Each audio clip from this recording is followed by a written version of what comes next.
I thought it was a standard Sunday dinner until I saw the listing agreement resting on the tablecloth.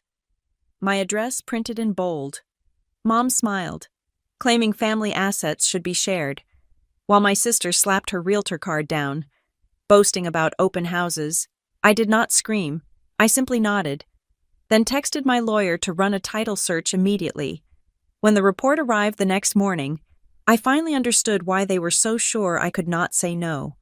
My name is Ella Ward, and up until 7 o'clock this evening, I labored under the delusion that I was an autonomous adult woman of 34 years. I believed that the deed to my home, recorded in the county clerk's office, meant exactly what it said. I believed that paying off a debt meant the ledger was closed. Most foolishly, I believed that a Sunday dinner invitation from my parents in Westbridge was simply a desire for my company. I parked my sedan in the driveway of the house I grew up in. It was a split-level beige structure that had not changed since the 90s. The lawn was manicured to an obsessive degree, a testament to my father's retirement boredom. Inside, the air smelled of lemon polish and old carpet, a scent that usually triggered a wave of nostalgia. Today, however, it felt sterile. There was no aroma of roast beef or garlic mashed potatoes, which was the first warning sign I ignored. "We are in the dining room, Ella," my mother's voice called out. It was not a greeting, it was a summons. I walked past the living room, noting that the television was off. My father, Mark Ward, was not in his recliner. He was sitting at the head of the mahogany dining table, his hands clasped over a manila folder. My mother, Evelyn, sat to his right. Opposite her was my sister, Marissa. Marissa was 2 years older than me and wore a blazer that was slightly too bright for a casual family gathering. She had a habit of trying to manifest success through wardrobe choices rather than actual work ethic. On the table, where the placemats and silverware should have been, lay a spread of documents that made the blood drain from my face, a stack of glossy flyers, a comparative market analysis, and right in the center, facing my empty chair, was a document titled Exclusive Right to Sell Listing Agreement. I stopped at the edge of the rug. My eyes locked onto the address typed in the upper right corner of the contract.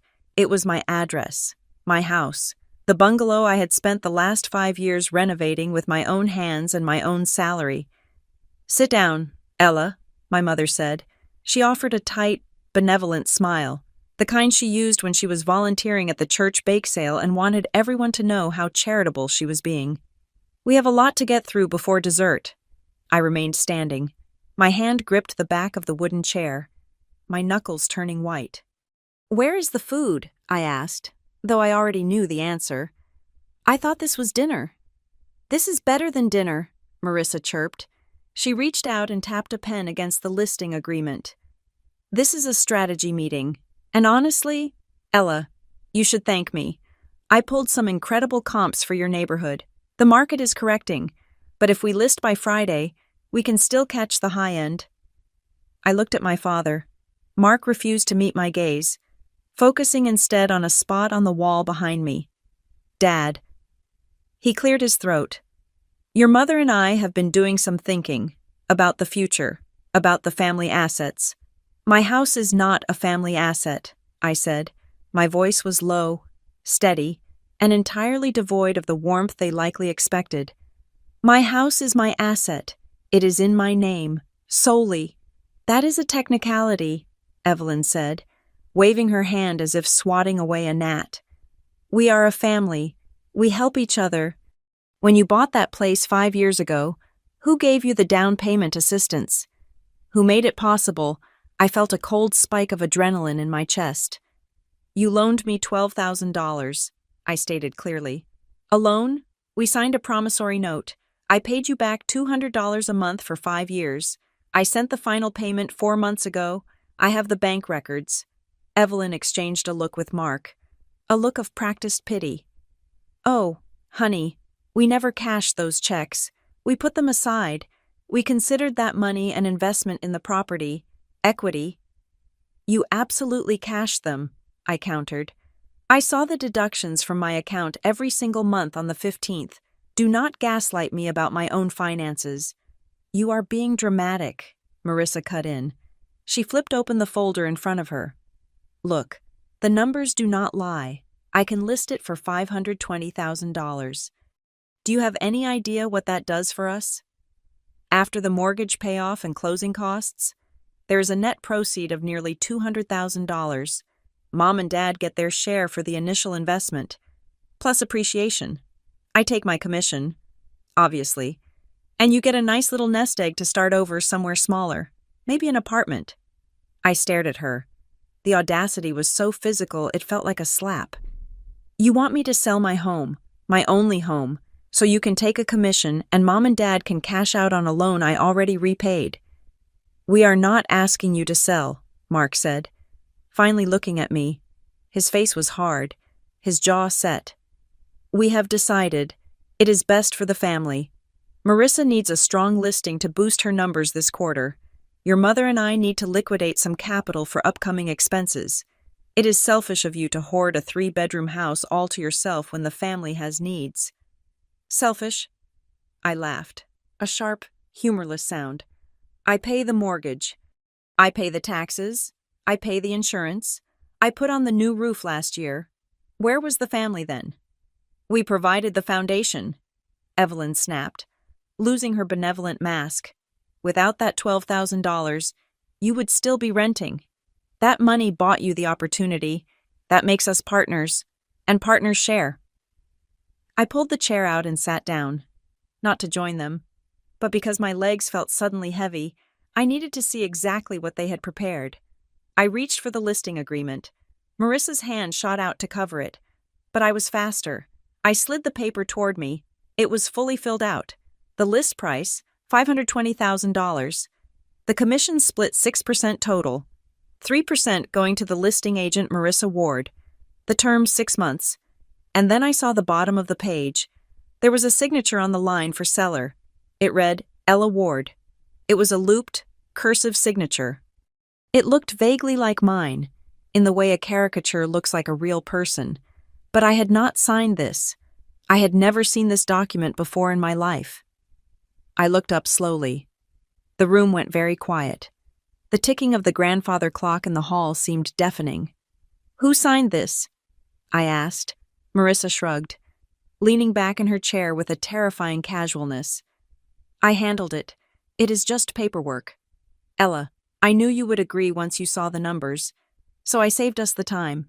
I have a photographer coming tomorrow morning at 8 o'clock, and I have 4 private showings lined up for Saturday. The listing goes live on the multiple listing service on Monday. You forged my signature, I said. It was not a question. I acted as your agent, Marissa corrected, her tone patronizing. Mom and Dad said it was okay. It is a family decision. Do not use ugly words like forgery. It is a crime, Marissa, I said. It is a felony. Oh, stop it, Evelyn hissed. She is your sister. She is trying to help you maximize your profit. Why do you always have to be so difficult? We raised you to be grateful. You raised me to be obedient, I corrected. There is a difference. I looked at the 3 of them. My father, the silent enforcer, my mother, the emotional architect, and Marissa, the incompetent executioner. They sat there, united in a delusion so complete that they truly believed they could sell a house they did not own, simply because they felt entitled to the money it would generate. You said you have showings booked. I asked Marissa. 4 of them, she bragged. Qualified buyers, pre-approved for over $550,000. This house is going to fly. Ella, you should be thanking me. I am doing all the legwork. Cancel them, I said. Marissa laughed. I cannot cancel them. I would look unprofessional. The photographer is already paid for. It is non-refundable. I do not care, I said. If anyone steps foot on my property, I will call the police for trespassing. You would arrest your own family. Mark slammed his hand on the table, rattling the papers. After everything we have done for you, that $12,000 was a sacrifice. It was a loan, I yelled back, my composure cracking for the first time. I have the amortization schedule. I have the emails from you, Dad, acknowledging the final payment. How dare you sit there and try to rewrite history because you need cash? We are not rewriting history, Evelyn said, her voice trembling with manufactured hurt. We are simply claiming our fair share. The house has appreciated. We deserve 40% of that growth.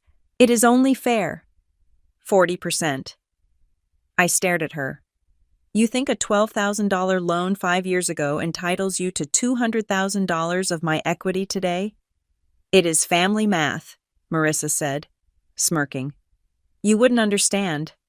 You work in, what is it you do again? Data entry. They thought I was a clerk. They thought I did remote administrative tasks. I had never corrected them because I valued my privacy. And frankly, they never asked enough questions to learn the truth. I stood up. I did not shove the chair back. I did not sweep the papers off the table. Though the urge to destroy the evidence of their betrayal was nearly overwhelming, I needed that evidence intact. I am leaving, I said. You cannot leave, Marissa said, her eyes widening. We need to stage the living room. I need you to go home and declutter, move the personal photos, hide the dog bowl, make it look like a model home. Marissa, I said, leaning in close enough to see the heavy foundation settling into the lines around her eyes. If you list my house, you will lose your license. Mom, Marissa whined, turning to Evelyn. She is threatening me. Ella, sit down, Mark commanded. We are not finished. I am, I said. Do not come to my house. Do not send a photographer, and do not ever forge my signature again. I turned and walked out. If you walk out that door, my mother shouted after me, her voice shrill and echoing in the hallway. Do not expect a Christmas invite. You are tearing this family apart over money greed, Ella pure greed. I grabbed my purse from the entry table. My hands were shaking, not from fear, but from a rage so cold it felt like ice in my veins.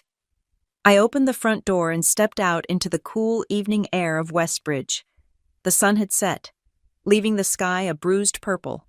I marched to my car, unlocked it, and slid into the driver's seat. I locked the doors immediately, as if they might come running out with pens and contracts to force my hand physically. I did not start the engine. Instead, I pulled out my phone. My fingers hovered over the contacts list. I scrolled past Mom, past Dad, past Marissa. I found the name I needed, Owen Price. Owen was not just a lawyer. He was a shark in a tailored suit, a man I had worked with professionally in my capacity as a director of risk compliance, a title my family knew nothing about. He specialized in real estate fraud and litigation. I pressed call. It rang twice. Ella? Owen's voice was crisp, surprising for a Sunday evening. Everything okay? No, I said. My voice sounded foreign to my own ears, flat, mechanical. I need you to run a title search on my property immediately, tonight, if you can access the digital records, first thing in the morning if you cannot. What is going on? Owen asked, his tone shifting instantly from casual to professional. My parents and my sister just presented me with a listing agreement for my house, I said, staring at the front door of my parents' house through the windshield. I saw the silhouette of my father peering out through the curtains. They claim they have ownership because of a loan I paid off years ago. Marissa says she has already scheduled showings. Did you sign anything? Owen asked sharply. No, I said. But Marissa did. She signed my name. She admitted it to my face. There was a brief silence on the other end of the line. Okay, Ella, listen to me. Go home. Do not let anyone in. If they have a key, change the locks tonight.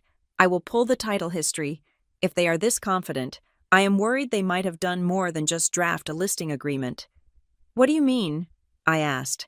I mean, Owen said, people who forge signatures on listing agreements usually do not stop there. I will check the county recorder. We need to see if they have filed anything against the deed, a lien, a claim of interest, anything. Okay, I whispered. Owen, yeah.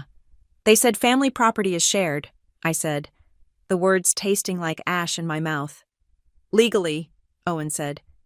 That is nonsense. We will stop them. Ella, go home. Lock the door. I ended the call and started the car. As I backed out of the driveway, I saw the front door open. Marissa stepped out, waving a paper in the air, yelling something I could not hear through the glass. I put the car in drive and didn't look back. They thought they were dealing with the pushover daughter who did data entry. They thought the family card was a trump card that superseded the law. They were about to learn that in the real world, a forged signature is not a family squabble. It is the first step toward a prison sentence. And I was no longer their daughter. I was the plaintiff. The morning sun hit the front of my house with a deceptive cheerfulness that felt entirely inappropriate for a Saturday destined to be a disaster. I had spent the night sleeping in shifts, waking at every creak of the floorboards, half expecting my father to be standing in the hallway with a crowbar and a lecture about family loyalty. But the night had passed in silence. The threat, it turned out, was not going to be a covert break-in. It was going to be a public spectacle. I was standing in my kitchen, clutching a mug of black coffee that had gone cold an hour ago, when I heard the distinct crunch of tires on gravel. My driveway was long enough that I usually had a few seconds of warning before anyone reached the front door. I moved to the living room window, peering through the slats of the blinds I had deliberately kept closed.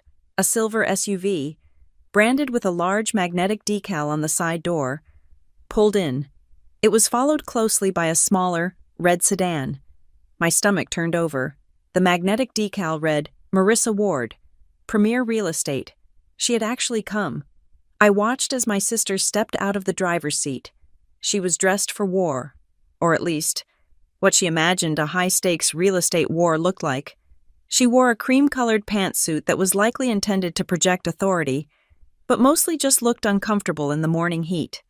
She checked her reflection in the side mirror, adjusting her hair, before turning to greet the occupants of the red sedan. A couple stepped out. They looked young, perhaps in their late 20s, holding hands and scanning the facade of my house with wide, hopeful eyes. Behind them, a man with a tripod and a heavy camera bag climbed out of Marissa's passenger seat. The photographer.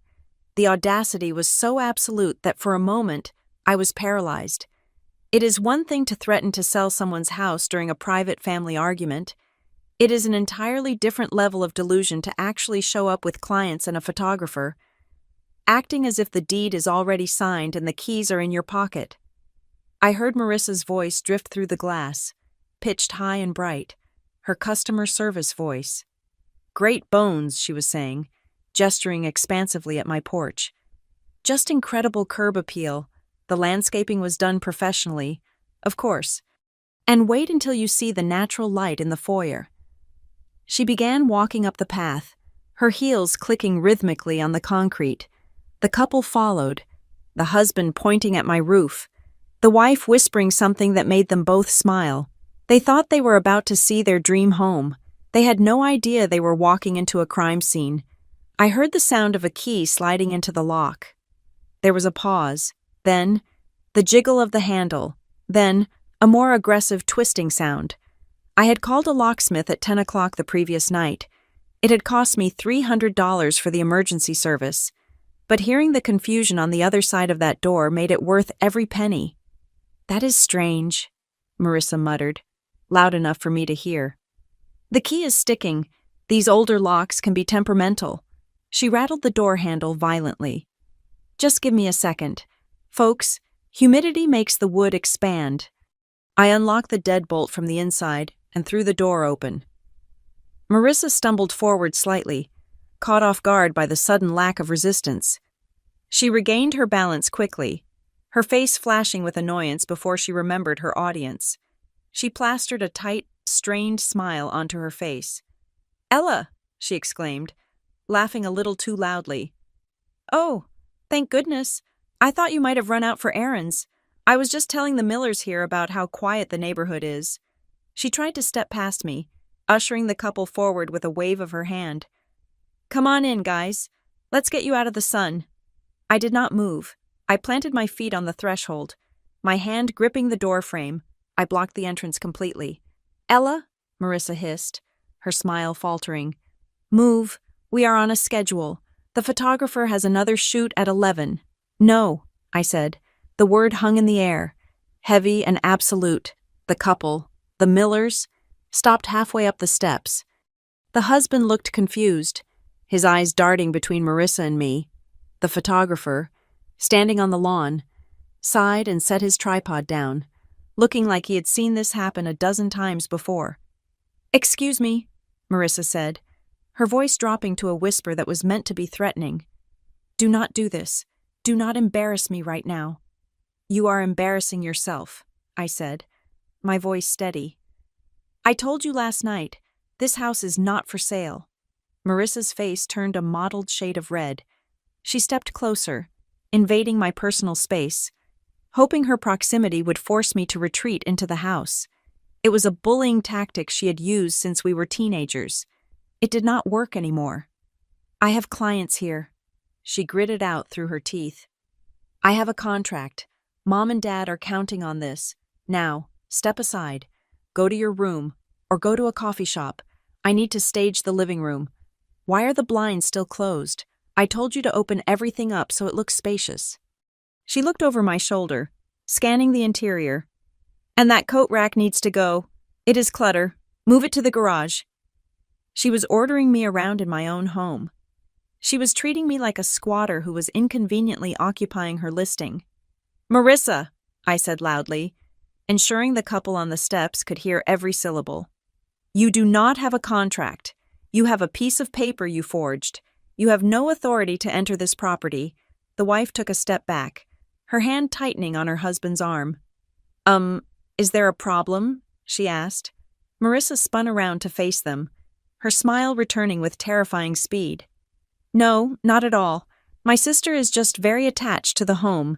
It is an emotional process, selling a first home. She is having a bit of a moment. Just give us 2 minutes to sort out the logistics." She turned back to me, her eyes manic. "You are ruining this," she whispered furiously. "Do you know how hard it is to find qualified buyers in this interest rate environment? These people are pre-approved for $540,000. Do not be an idiot. Let them in." "I am going to call the police," I said. Marissa froze. "You wouldn't?" "I absolutely would," I said. "Trespass. Attempted breaking and entering. Fraud." "I am your sister," she shrieked, forgetting to whisper. "I am trying to help you. You are so selfish." The cringe factor was off the charts. I could feel the neighbors watching from behind their curtains. This was the scene I had dreaded, the airing of dirty laundry on the front lawn, but I knew that if I gave an inch, Marissa would take the entire house. I looked past Marissa, directly at the Millers. I softened my expression. It was not their fault they had been dragged into Marissa's fantasy. "I am so sorry," I said to them. "I apologize for wasting your Saturday morning. My sister has misled you. I am the sole owner of this property. It is not for sale. It has never been for sale. There is a significant legal dispute occurring regarding her right to represent this property." The husband looked at Marissa, his expression hardening. "You said you had the exclusive right to sell. You said the owner was eager to close quickly. She is," Marissa insisted, waving her hands frantically. "She is just being difficult today. It is a family negotiation tactic. We can still view the property. Once she sees the offer you are going to make, she will calm down. Ignore her." "We are not going to ignore the owner blocking the door," the wife said coldly. "We are not getting involved in a probate dispute or whatever this is." "It is not probate," Marissa yelled. "She is alive. She is just ungrateful." "We are leaving," the husband said. He took his wife's hand and they turned around, walking briskly back to their red sedan. "Wait." Marissa chased after them a few steps. "I have another property on Elm Street. We can go there right now, or we can come back here in an hour when she has cooled off." The car doors slammed shut, the engine roared to life, and the Millers backed out of the driveway with impressive speed. They did not look back. The photographer picked up his tripod. "I am still billing you for the hour. Marissa, call me when you actually have the listing signed." He walked to his car, shaking his head. Marissa stood alone on the concrete path. Her shoulders were heaving, The silence that followed was heavy, broken only by the sound of a distant lawnmower. She turned slowly to face me. The look in her eyes was pure venom. The mask of the professional realtor had shattered completely, leaving only the petulant, desperate sibling underneath. "You happy?" she screamed. She threw her hands up. "You just cost the family $20,000 in commission alone." That was a done deal, Ella. They loved the photos. They were ready to write an offer today. They loved photos of a house you do not have the right to sell, I said. "It is Mom and Dad's house, too," she shouted, stomping up the stairs until she was nose to nose with me again. "They put the money in, that makes it ours. Why can you not get that through your thick skull?" "Marissa," I asked, my voice dropping to a calm, analytical register. "You are a licensed agent, or at least, you claim to be. You know the law." "I know more about real estate than you ever will," she scoffed. "I am a top producer." "If you are a professional," I said, "then you know the first step before listing a property is verifying the deed. Did you run a title search?" Marissa blinked. Her mouth opened, then closed. Her gaze shifted to the left, avoiding my eyes. It was a tell she had had since she was 6 years old and stole cookies from the jar. "Well," I pressed, "did you pull the title report from the county recorder?" "I did not need to," she stammered. "Mom told me. She said it was all taken care of. She said their names were on the deed from the beginning. Why would I waste money on a title search when I have my mother's word?" I stared at her. The incompetence was staggering. She had staked her professional reputation, her license, and potential criminal charges on a conversation with our mother, without checking a single public record. "You listed a $500,000 asset based on hearsay," I asked.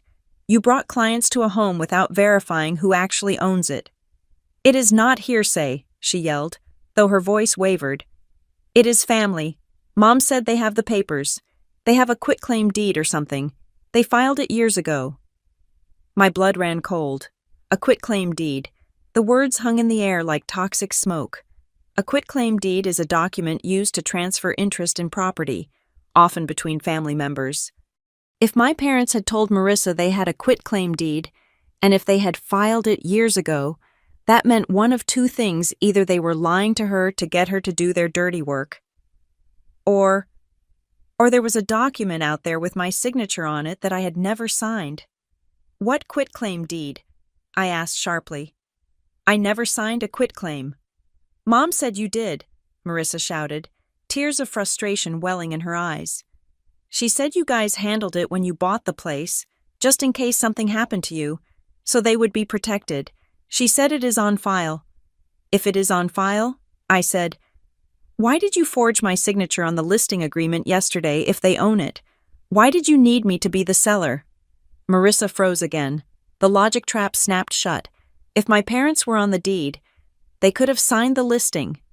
The fact that Marissa forged my signature meant she knew, on some level, that the title was still in my name, or she was so confused by our parents' lies that she was just flailing. "I just wanted to streamline it," she mumbled. "I did not want to bother Dad with the paperwork. He gets stressed." "Go home, Marissa," I said. "You are going to regret this," she sobbed, wiping her nose with the back of her hand. "You are destroying this family over a pile of bricks. Get off my property," I said, "and tell Mom and Dad that if I see one more person show up here, I am filing a restraining order." I stepped back and slammed the door. I locked the deadbolt. My hands were shaking again. I leaned my back against the wood, listening. I heard Marissa scream a word that I will not repeat, followed by the sound of her car door slamming. Her engine revved aggressively, and tires squealed on the asphalt as she peeled out of the driveway.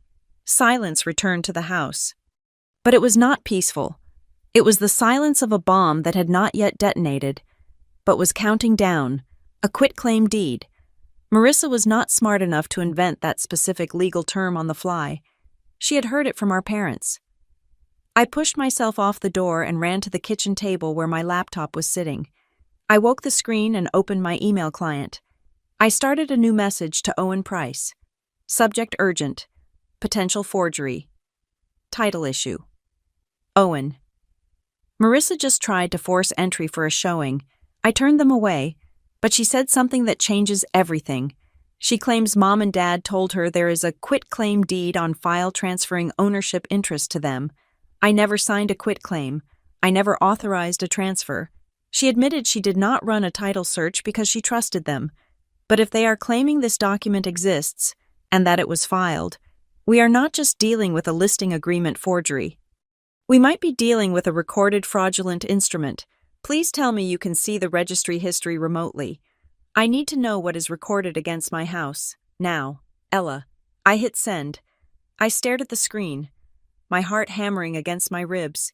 In my line of work, we had a saying, fraud is never an isolated incident.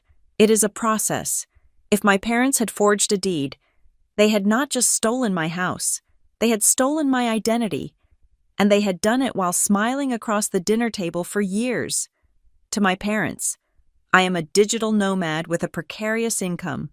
They believe I spend my days answering emails for disjointed startups or transcribing audio files for pennies on the dollar.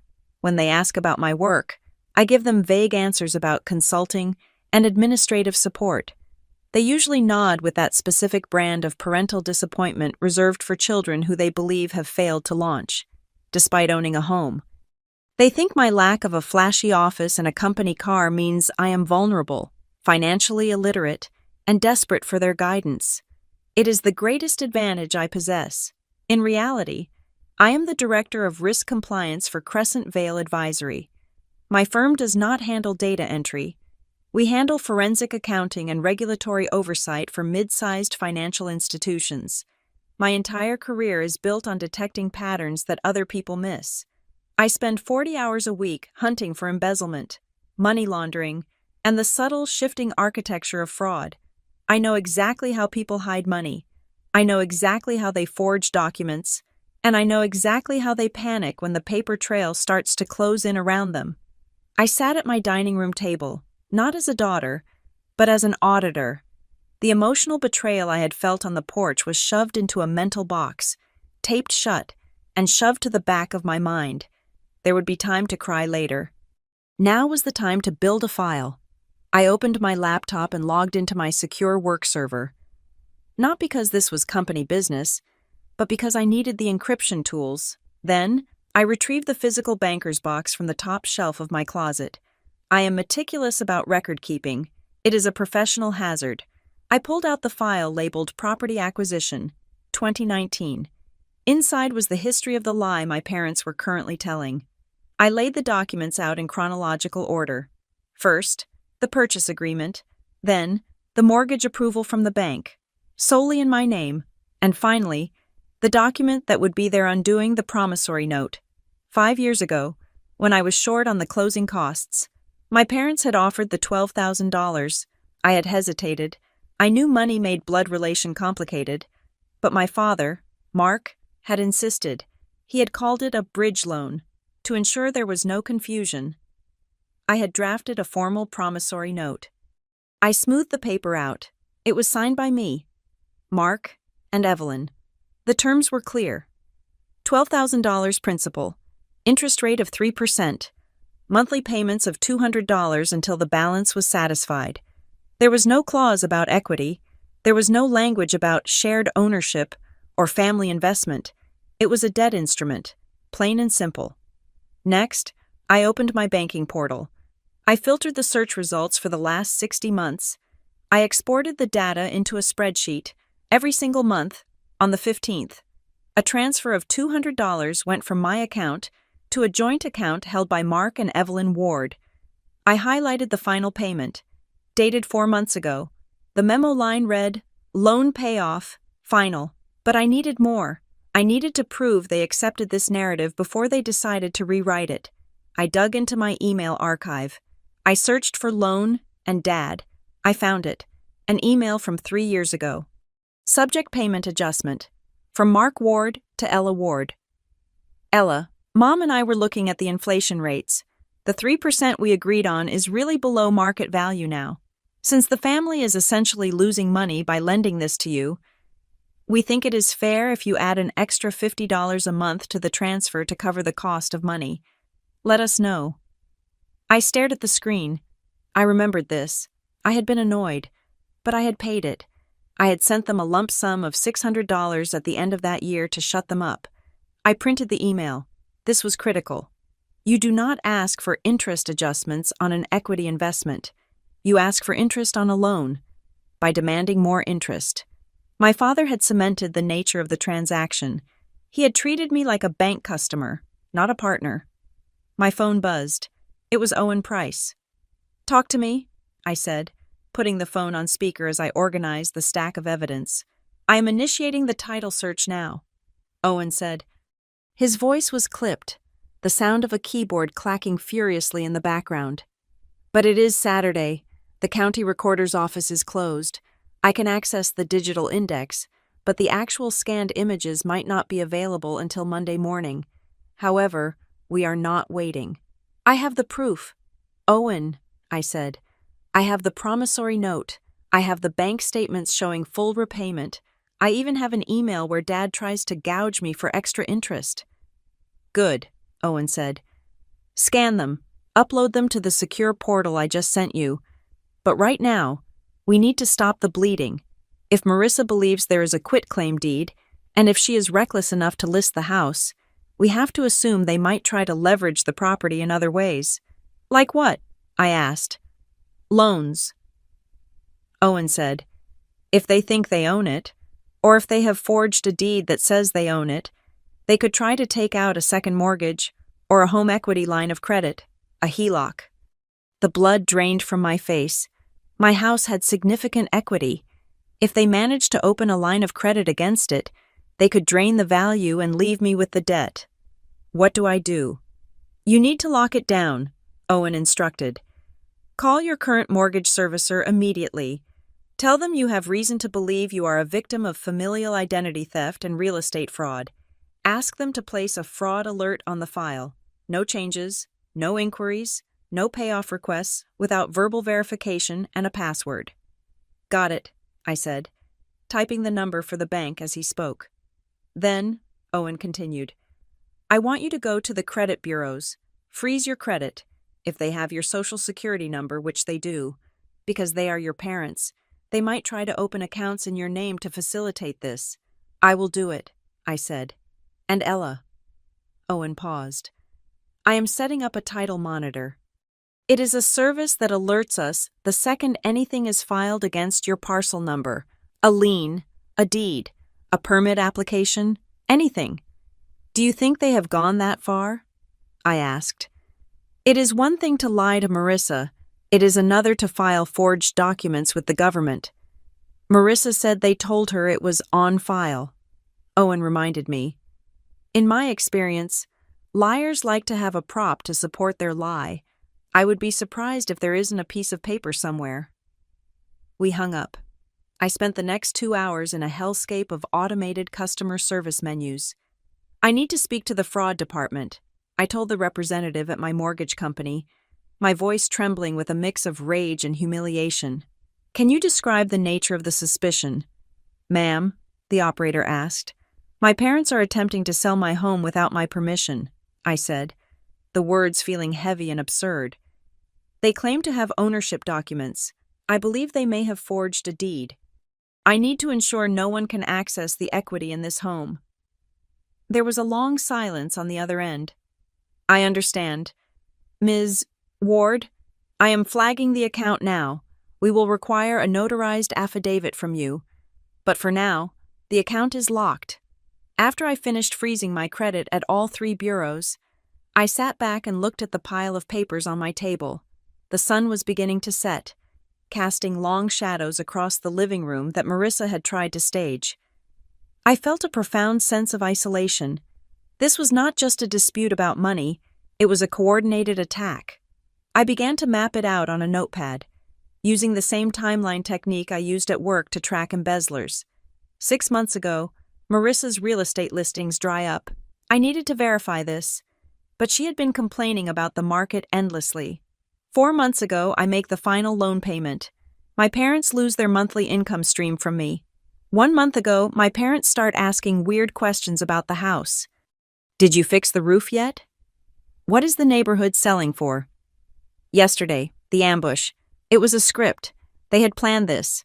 The listing agreement Marissa brought wasn't drafted on a napkin. It was typed, printed, and ready.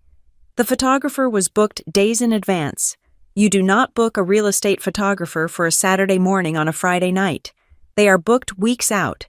This meant they had been discussing selling my home for weeks, maybe months, while I was visiting for Sunday dinners, while I was buying them birthday gifts, while I was being their dutiful daughter.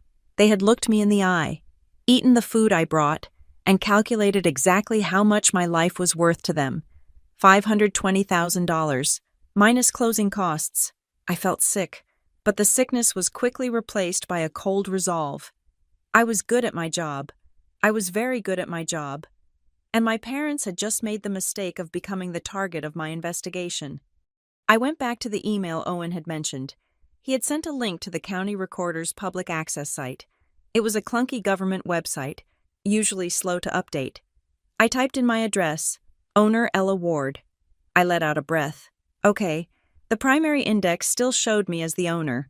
Maybe Marissa was just lying. Maybe there was no quitclaim deed. Maybe it was just a bluff to bully me into signing. I refreshed the page. Then, my phone chimed. It was a text from Owen. Owen, are you sitting down? My fingers hovered over the keyboard. Ella, yes. What is it, Owen? My contact at the title company just ran a gap check for me. It catches filings that have been submitted but haven't been fully indexed by the county clerk yet. The stuff sitting in the to-be-processed pile. I stared at the 3 dots dancing on the screen, waiting for his next message. The silence in the house was deafening. Owen. There is a quitclaim deed. It was stamped, received by the recorder's office 22 days ago. I stopped breathing. 22 days ago, I was at work. I was nowhere near a notary. Owen and Ella. There is something else, filed the same day. A request for notice of default. Ella. What does that mean? Owen, it means someone is preparing to take out a loan against the property and wants to be notified if you stop paying your mortgage. But that's not the worst part. Owen, the quitclaim transfers 40% interest to Mark and Evelyn Ward, but the grantor signature, the person who signed it, was notarized in a county 3 hours away, a place called Oakhaven. Oakhaven. I had never been to Oakhaven, but I knew who lived there, an old friend of my father's from his army days, a man who had lost his notary license once before for administrative errors. Owen. This is not just a dispute anymore. Ella, this is a felony in progress. They didn't just list the house. They have already stolen 40% of it on paper. I looked at the clean, beautiful deed I had framed on my wall, the one that said I owned this house. It was now a lie, somewhere, in a government basement. A piece of paper with a forged version of my name was sitting in a stack, waiting to turn my life upside down. My parents hadn't just listed my house. They had already executed the heist. They were just waiting for the check to clear. I picked up the phone and typed one sentence to Owen. Ella burned them down. The Sunday morning sun felt intrusive as it streamed onto my kitchen island, illuminating the dust motes dancing in the air.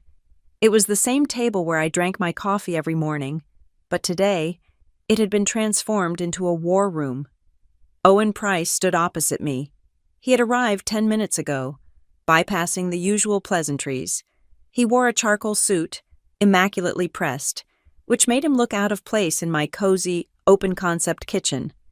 He carried a leather briefcase that looked heavy, not with physical weight, but with the gravity of what was inside. He unzipped the case and began to lay out documents. The sound of paper sliding against the granite countertop was sharp and distinct. It was a visual echo of the dinner at my parents' house just 2 nights prior, but the dynamic had shifted entirely. At their table, I had been the ambush victim. At my table, I was the auditor. Coffee, I asked, my hand hovering over the pot. No, Owen said, his voice flat. You need to see this. He placed a single sheet of paper in the center of the island. It was a copy of a document, grainy from being scanned and downloaded from the county's digital repository.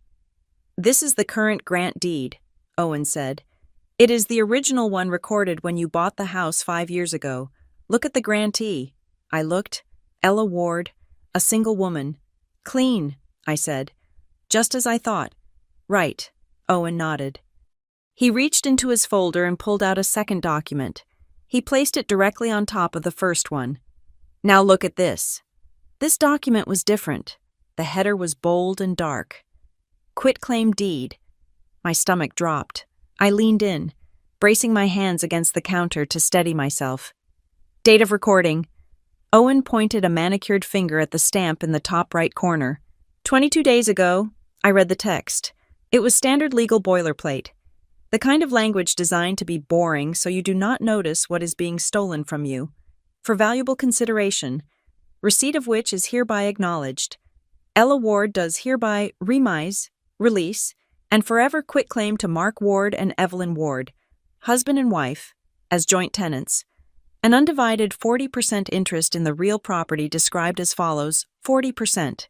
They had not tried to take the whole thing. They had calculated exactly how much they could take without triggering an immediate tax reassessment or perhaps raising too many flags. 40% of my home. Based on the valuation Marissa had thrown around, that was over $200,000 of equity they had assigned to themselves with a stroke of a pen. I did not sign this, I whispered. I know, Owen said. Look at the signature line. I looked. There, above the printed name, Ella Ward, was a scribble. It was my name, but it was not my hand. The E was too looped. The W was sharp, aggressive. It looked like the signature of someone trying to copy my style from memory, but failing to capture the fluidity of it. It looked like a forgery done by someone whose hands were shaking. It is clumsy, I said, tracing the air above the ink. That is not even close to my signature on the mortgage papers. It does not have to be close, Owen said grimly. It just has to be notarized. The county clerk does not analyze handwriting. They check for the notary seal. If the stamp is valid, the document is valid. He tapped the bottom of the page. Look at the notary acknowledgement. I squinted at the seal. State of Colorado. County of Oakhaven. Oakhaven. I looked up at Owen. That is 3 hours south of here. I have not been to Oakhaven since I was in college. Exactly, Owen said. Unless you drove 6 hours round trip on a Tuesday 3 weeks ago to sign away nearly half your net worth, this is fraud. And not just simple fraud. This is filing a false instrument with a government body. It is a felony. I felt a wave of nausea. Who is the notary? A man named Gary Sunev, Owen said. I looked him up. He is independent, works out of a strip mall postal center, and get this, he served in the same infantry division as your father in the 90s. I closed my eyes. Of course, my father's old network, the I Scratch Your Back, You Scratch Mine Club. Gary Sunev probably thought he was doing a buddy a favor, helping him sort out some family paperwork. He probably didn't ask why the daughter wasn't present. So, they own 40% of my house, I said, my voice trembling. Legally, right now, they own it. On paper, yes, Owen said. But we can undo it. We file a quiet title action. We prove the forgery. We get the notary to flip on them. It takes time, but we win. He paused. He picked up the third document, which he had been holding back. However, Owen said, his tone dropping an octave, that is not the emergency. What could possibly be worse than them stealing 40% of my house? I asked. Owen slid the third paper across the granite. This, he said. It was a document I recognized from my work in banking compliance. It was a notice of right to cancel, usually included in loan packages, but attached to it was a loan application summary. Borrower Mark Ward and Evelyn Ward. Co-borrower Ella Ward, non-occupant, collateral, my address. My address, loan type. Home equity line of credit. HELOC, amount requested, $150,000. Status, pending final underwriting. The room seemed to tilt. A HELOC, I said. They are taking out a line of credit. They applied for it the same day they filed the quitclaim. Owen explained, his voice rapid and urgent. That is why they needed the 40% interest. You cannot borrow against a house you do not own by transferring ownership to themselves. They became eligible to apply for a loan secured by the property's equity. But I am listed as a co-borrower, I said, pointing to my name. They would need my signature for the loan, too. If they forged the deed, Owen said, looking me dead in the eye. They have almost certainly forged the loan application documents, or they are using a power of attorney they fabricated. I stared at the number. $150,000. Why? I asked, the question escaping me before I could stop it. Why would they do this, the listing Marissa trying to sell it? I thought they just wanted the profit from a sale, but this is debt. This is a lien. Think like a risk officer. Ella, Owen said. Selling a house takes months. You have to stage it, list it, wait for offers, go through escrow. It is slow. A HELOC. If you have the equity and the credit score, you can close in 10 days. You get a checkbook or a debit card linked to the house, and you can draw the cash immediately. It clicked. The pieces fell into place with a sickening thud. They were desperate. They weren't just greedy parents who felt entitled to a return on their investment. They were in some kind of financial hole, a deep one, and they needed cash fast. The listing of the house was likely Plan B, or perhaps a way to pay off the HELOC later. But the HELOC was the immediate goal. They wanted to turn my home into an ATM. If this loan funds, I said, my voice steadying into the cold, hard cadence of my profession, and they take the money and spend it, I am liable. You are, Owen confirmed. The lien attaches to the house. If they default, and they will default, the bank forecloses, you lose the house, or you have to pay back the $150,000 yourself.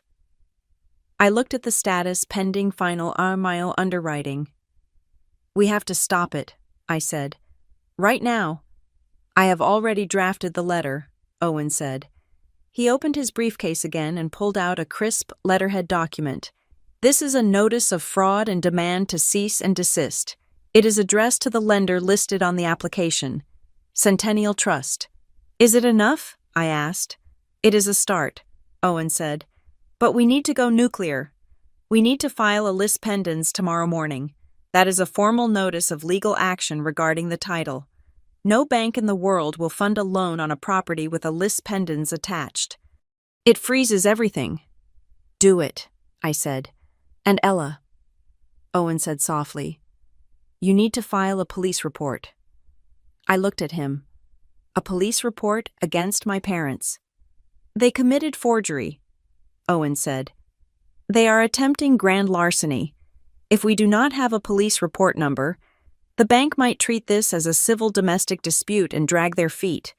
We need the criminal element to force an immediate freeze. I looked out the window at my front lawn. The grass was green. The hydrangeas were blooming. I had planted them myself. I had painted the shutters. I had sanded the floors. This was my sanctuary, and my parents, the people who were supposed to protect me, had looked at this sanctuary and seen nothing but a pile of cash to be looted. They didn't care if I ended up homeless. They didn't care if my credit was ruined. They viewed me as collateral. I thought about the dinner, the way my mother had smiled. Family assets should be shared. She wasn't talking about sharing wealth. She was talking about sharing ruin. She wanted to drag me down into whatever financial grave they had dug for themselves. They aren't just trying to sell the house, I said, realizing the full horror of the timeline. Marissa trying to sell it was a distraction, or maybe she doesn't even know about the HELOC. If she sells it, the HELOC gets paid off at closing, and no one is the wiser. But if she doesn't sell it, they drain the equity anyway. It is a two-pronged attack, Owen agreed. Either way, they cash out. Either way, you lose. I turned back to Owen. The hesitation was gone. The daughter was gone. Give me the phone, I said. Owen handed me his mobile. Who are we calling? He asked. The lender, I said. I don't care if it is Sunday. I don't care if I have to talk to an automated system for an hour. I am going to find someone at Centennial Trust, and I am going to tell them that if they disperse one single penny to Mark and Evelyn Ward, I will sue them for negligence so severe they will lose their charter. Owen smiled. A sharp, shark-like grin. That is the spirit. While you do that, I am going to draft the affidavit for the police. We go to the station at noon. I took the phone. I looked at the papers on the counter one last time. The forged signature seemed to mock me. It was a violation of the highest order. It was identity theft with a hug and a kiss. I dialed the number for the bank's fraud hotline. "This is Ella Ward," I said when the operator picked up. "I am the owner of the property at my address. You have a loan application pending in my name. It is fraudulent. The deed you relied on is a forgery, and the people applying for this money are not authorized to act on my behalf." "Ma'am, I need to verify your identity," the voice on the other end said. "Ask me anything," I said. "But mark the file. If that money leaves your bank, you are facilitating a felony." I hung up and looked at Owen. "Let's go to the police station," I said. "I want it on the record. I want a paper trail so thick they will never be able to climb out of it. This was not a family dispute anymore. This was a financial crime, and I was the lead investigator. The adrenaline of Sunday had faded into a cold, sharp clarity by Monday morning. I had taken the day off from Crescent Vale Advisory. I told my boss I was dealing with a family emergency involving identity theft, which was the most honest explanation I could provide without sounding like I was describing the plot of a bad movie. Owen was still operating out of my kitchen. He had turned my breakfast bar into a command center, complete with 2 monitors and a direct line to his paralegal. We had filed the police report. We had notified the bank. The bleeding had been stopped, or at least, a tourniquet had been applied. Now, we had to find the source of the infection, and all signs pointed to Marissa. "Ella," Owen said, his eyes glued to his laptop screen. "Come look at this." I walked over, expecting to see another horrifying document from the county recorder. Instead, I saw the blue and white interface of the Colorado Division of Real Estate's public license lookup tool. "I decided to do a deep dive on your sister's professional standing," Owen said. Since she was so adamant about her status as a top producer on Saturday, he pointed to the status line next to Marissa Ward. In bold red letters, it read, "Inactive." "She is not licensed," I asked, frowning, "but she has a magnetic sign on her car. She has business cards. She showed up with clients." "Her license expired 8 months ago," Owen corrected. "She failed to complete her mandatory continuing education hours. In Colorado, if you do not do your update course and your ethics credits, you get placed on inactive status. You cannot list, you cannot show, you cannot negotiate, you certainly cannot collect a commission." I stared at the screen. 8 months. That was a lifetime in real estate. "So how is she listing houses?" I asked. "How is she planning to put mine on the multiple listing service?" "I checked the local board logs," Owen said, switching tabs. "She isn't listing them as Marissa Ward. She is logging in under the ID of an agent named Sarah Jenkins." "Who is Sarah Jenkins?" "A junior agent at Marissa's old brokerage who went on maternity leave 6 months ago," Owen explained. "Marissa must have kept her credentials. She is ghosting her listings. She does the work, puts Sarah's name on the contract, and likely works out a kickback deal under the table. It is a massive violation. It is misrepresentation. It is fraud." "Why would she risk that?" I asked.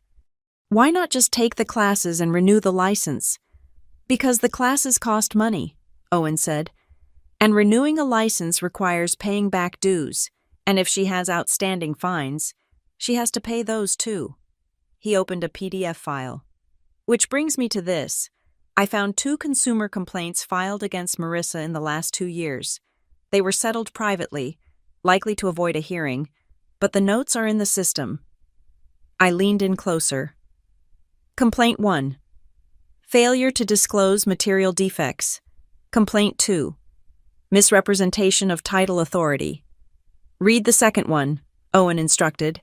I read the summary. Agent attempted to facilitate a sale of a property where the seller was in the midst of a divorce and did not have spousal consent to list. Agent assured the buyer the paperwork was cleared when it was not. "She has a pattern," I said. "She plays fast and loose with ownership. She thinks if she can just get the buyer to the table, The legal stuff will magically sort itself out. Exactly, Owen said.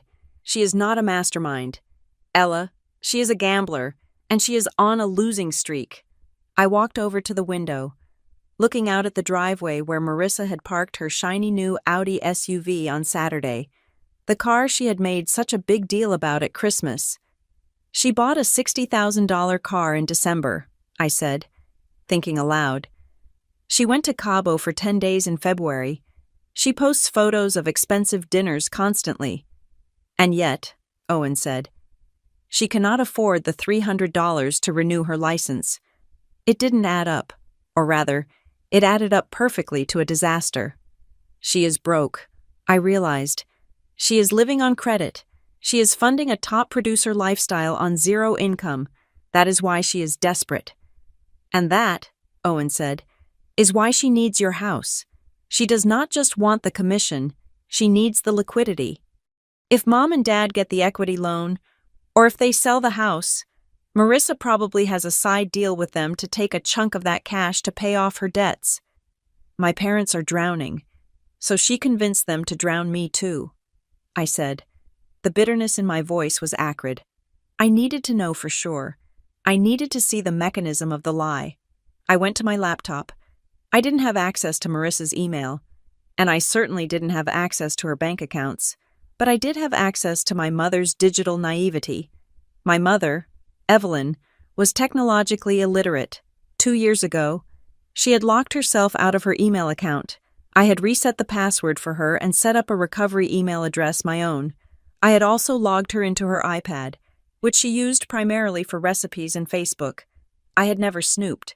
I respected their privacy, but today, privacy was a luxury we could no longer afford. I logged into the email provider. I typed in my mother's address. I typed in the password I had set for her grandkids 2020, wishful thinking on her part. As neither Marissa nor I had children, it worked. I went straight to the search bar and typed Marissa. Hundreds of emails popped up. Most were mundane, forwards of jokes, photos of cats, scheduling for holidays. I filtered by date, looking at the last 30 days, and there it was. An email thread with the subject line, houseplan/logistics. My heart hammered against my ribs as I clicked it, from Marissa Ward to Evelyn Ward. Date 3 weeks ago. Mom, stop worrying. I talked to Gary. He says as long as the paperwork looks right, the county clerk just stamps it. They process hundreds a day. They do not have time to be detectives. I scrolled down. From Evelyn Ward to Marissa Ward. I just feel bad. Marissa. Ella worked hard for that house. And what if she finds out about the loan from Marissa Ward to Evelyn Ward? She won't find out. We pay off the HELOC as soon as the house sells. We give her a little cash to keep her quiet. You guys take your share, and I take my commission. Everybody wins. Besides, you said it yourself you loaned her the down payment. It is technically your money. We are just unlocking it. I will handle the quitclaim. I will handle the notary. You just need to keep her busy at Sunday dinner so she doesn't check her mail for notices. I felt like I had been punched in the gut. Keep her busy. That was why they had invited me over. That was why they were so chatty. They were distracting me while they robbed me. But the real smoking gun was an attachment in the thread. It was a screenshot of a text message conversation between Marissa and a contact labeled Gary, notary. I opened the image. Marissa. Hey Gary, I have those docs for the Ward property. The grantor can't make it to Oakhaven. She is indisposed. Can we do a remote acknowledgement, Gary? Technically, I need to see her on video, but for Mark's daughter, I trust you. Just bring the ID copy and the signed deed. I will stamp it. $50 cash. Right, Marissa. You are a lifesaver. Lunch is on me. No one checks this stuff closely anyway. Owen, I said. My voice was barely a whisper, but it cut through the room. He looked up. What? I found it, I said. I found the conspiracy in writing. I turned the laptop around. Owen read the emails. He studied the text screenshot. His jaw tightened. This is it, he said softly. This is not just fraud. This is criminal conspiracy, solicitation of a felony, notary fraud, and she admits she knows the system is weak and plans to exploit it. He looked at me. We have enough to bury her. Ella, we can take this to the state commission today. We can hand this to the district attorney. They will revoke her license or the license she doesn't have, and they will likely charge her. I looked at the screen. I looked at the sister who had dismissed me as a data entry clerk. The sister who had called me selfish for wanting to keep the roof over my head. She had sold me out for $50 cash to a crooked notary. No, I said. Owen blinked. No, Ella. This is the evidence. If we send this now, I said, thinking fast, she will deny it. She will say the email was hacked. She will say she was joking. She will claim she never actually went through with it, that the deed on file was a mistake. She is slippery. Owen, you saw how she lied to those buyers on my front porch. So what do you want to do? Owen asked. I want to catch her, I said. I want to catch her acting as an agent. I want to catch her presenting the forged documents to a third party. I want her to say the words out loud, on record, to someone who isn't family. I paced the kitchen. The plan was forming in my mind, sharp and jagged. She thinks she lost the deal with the Millers on Saturday, I said. She is desperate. She needs a buyer. If she doesn't sell the house, she can't pay off the debts she is hiding. The HELOC is frozen now because of your call, but she doesn't know that yet. She thinks she is still in the game. You want to send in a straw buyer. Owen realized. He leaned back, a look of appreciation crossing his face. Do you have someone, I asked, someone she wouldn't recognize, someone who looks like they have money? Owen smiled. I have a private investigator I use for corporate espionage cases. His name is Julian. He looks like a tech bro who just cashed out stock options. He drives a Porsche. Perfect, I said. Have Julian call her. Tell him he saw the coming soon sign which she probably put up and took down, or say he heard about the listing through the grapevine. Tell him to offer cash. A quick close. No inspections. Marissa will drool, Owen said. She will not be able to resist. And tell him to demand a private showing, I said. Tomorrow, here. You are going to let her back in. I am going to let her hang herself. I said, I will tell Mom and Dad I am reconsidering. I will tell them I felt bad about the scene on Saturday. I will say I am open to selling if the price is right. I will lure them in. It is risky, Owen warned. If things go wrong. Things won't go wrong, I said. Because this time, I will have cameras. I will have the house wired for sound. And when she hands Julian that disclosure packet with the forged information, when she claims she represents the owner, we will have it all. I looked back at the email. No one checks this stuff closely anyway. She thinks she is smarter than the system, I said. She thinks she is smarter than me. She's about to find out that the data entry girl knows how to build a trap. I will call Julian, Owen said, picking up his phone. We will need to prep the house. Audio recording laws in Colorado are one-party consent, which means as long as you or Julian are part of the conversation, we can record it, but we need to be careful. I won't be in the room, I said. I want her to feel safe. I want her to think she has won. I will be listening from the basement or the garage. Julian will be the one asking the questions. What questions? The questions that send people to prison, I said. Who signed the deed? Do you have the authority to sell? Are there any liens we should know about? I closed my laptop. The anger I felt was no longer hot and explosive. It was cold. It was the calculated, precise anger of a professional who has found the discrepancy in the ledger and is preparing the final audit report. My family had treated me like an asset to be liquidated. They had stripped my name from my home and replaced it with a forgery. They had bet everything on the assumption that I was too weak, too nice, or too stupid to fight back. Marissa wanted a sale, I would give her a sale, but the only thing closing tomorrow would be her career. The phone felt heavy in my hand, like a physical weight rather than a piece of glass and metal. I stood in the center of my living room, the same room Marissa had tried to invade 48 hours earlier. I had rehearsed the script in my head a dozen times. I needed to sound defeated. I needed to sound like the daughter they expected me to be, soft, pliable, and ultimately obedient to the family hierarchy. I dialed my mother's number. It rang 3 times before she picked up. Hello? Evelyn's voice was cautious, likely expecting another fight or perhaps a lawyer on the other end. Hi, Mom, I said. I let my voice drop, infusing it with a fatigue that was not entirely faked. I have been thinking a lot about Saturday. Oh, Ella. She sighed, the tension immediately draining from her tone. I knew you would calm down. Your father has been sick with worry. We are a family. We do not sue each other. I know, I said. I do not want to fight anymore. It is too much. If you and Dad really need the money, if the family really needs this. We do, honey, she interrupted, her voice gaining that familiar, cloying sweetness. It is just equity. It is just money. We can always find another house, but we cannot replace family. Okay, I said. I am willing to sell, but I have one condition. Anything, she said. I do not want a parade of strangers walking through my bedroom. I lied. I do not want open houses. I actually have a friend, a connection through work. He is a private investor. He buys properties in cash. He is looking for something in Westbridge. Cash. My mother's interest piqued instantly. Does he pay market value? He pays above market if he likes the property, I said.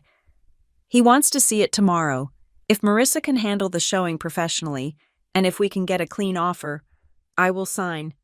Oh, thank God, Evelyn cried out. I heard her cover the mouthpiece, shouting to my father in the background. Mark, she agreed. She has a cash buyer. She came back on the line.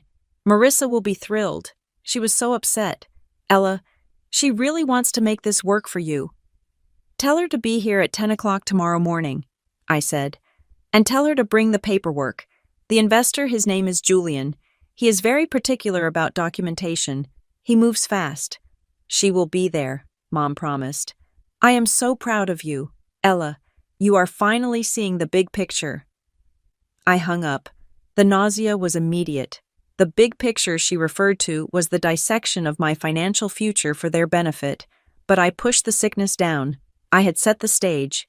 Now I had to rig the theater. Tuesday morning arrived with a sky the color of slate. At 8 o'clock, Owen Price arrived at my back door, accompanied by a man who looked like he had just stepped out of a Forbes magazine cover shoot. Ella, this is Julian Vance, Owen said. Julian extended a hand.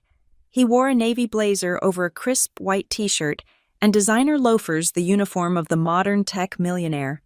In reality, Julian was a forensic investigator Owen used for corporate espionage cases, a man whose acting skills were as sharp as his legal knowledge. Nice to meet you, Ella, Julian said. His voice was smooth, confident, and utterly disarming. I understand I am in the market for a bungalow with a complicated title history. You are, I said. Are you wired? Julian tapped the pen in his breast pocket. High-definition audio and video, wide-angle lens, battery life of 6 hours, and I have a secondary audio backup on my keychain. And the house? I asked Owen. We placed 2 cameras while you were at work yesterday, Owen said. One in the living room inside the smoke detector casing, one in the kitchen, disguised as a USB charger. We will catch every angle. The state of Colorado is a one-party consent state for recording conversations. You are the party consenting, as long as you are present in the house, even if you are not speaking. Their expectation of privacy is nullified in your own home. Marissa is going to lie, I said. I need her to lie on the record. She will, Julian assured me. I know exactly what buttons to push. I am going to ask about the title. I am going to ask about the ownership structure. And I'm going to ask about her credentials. All you have to do is play the role of the submissive sister. Let her take the lead. Let her feel like the expert. I can do that, I said, though my stomach twisted at the thought. I will be in the van down the street, Owen said, monitoring the feed in real time. If she gets suspicious, or if things get volatile, I come in. But otherwise, let the tape run. We need her to commit the fraud in front of a third party. Owen left through the back. Julian went to his car, a rented Porsche Cayenne parked around the block, to wait for his cue. I sat on my sofa and waited. At 9:45, Marissa's Audi pulled into the driveway. She did not slam the door this time. She stepped out, checking her makeup in the side mirror, carrying a thick leather portfolio. She walked up the path with a bounce in her step. I opened the door before she could knock. "Ella?" She beamed, attempting to hug me. I stiffened but let her arms encircle me for a brief, suffocating second. "Mom told me everything. I knew you would come around. Honestly, this is so much better. A private buyer that saves us so much marketing hassle." She walked past me, scanning the room. "The place looks decent. Did you move that coat rack like I said? Good. It opens up the flow." She set her portfolio on the kitchen island, the same island where Owen and I had dissected her crimes 2 days ago. She started pulling out glossy brochures. "So, who is this guy?" Marissa asked. "Mom said he is an investor." "His name is Julian Vance," I said, keeping my voice low and devoid of eye contact. "He represents a private equity group. He buys properties, renovates them, and holds them as rentals. He has a lot of cash." Marissa's eyes practically glowed. "Perfect." I printed out a fresh comparative market analysis. I bumped the price to $550,000. If he is institutional, he won't care about an extra $20,000. She looked at me, tilting her head. "You look tired, Ella.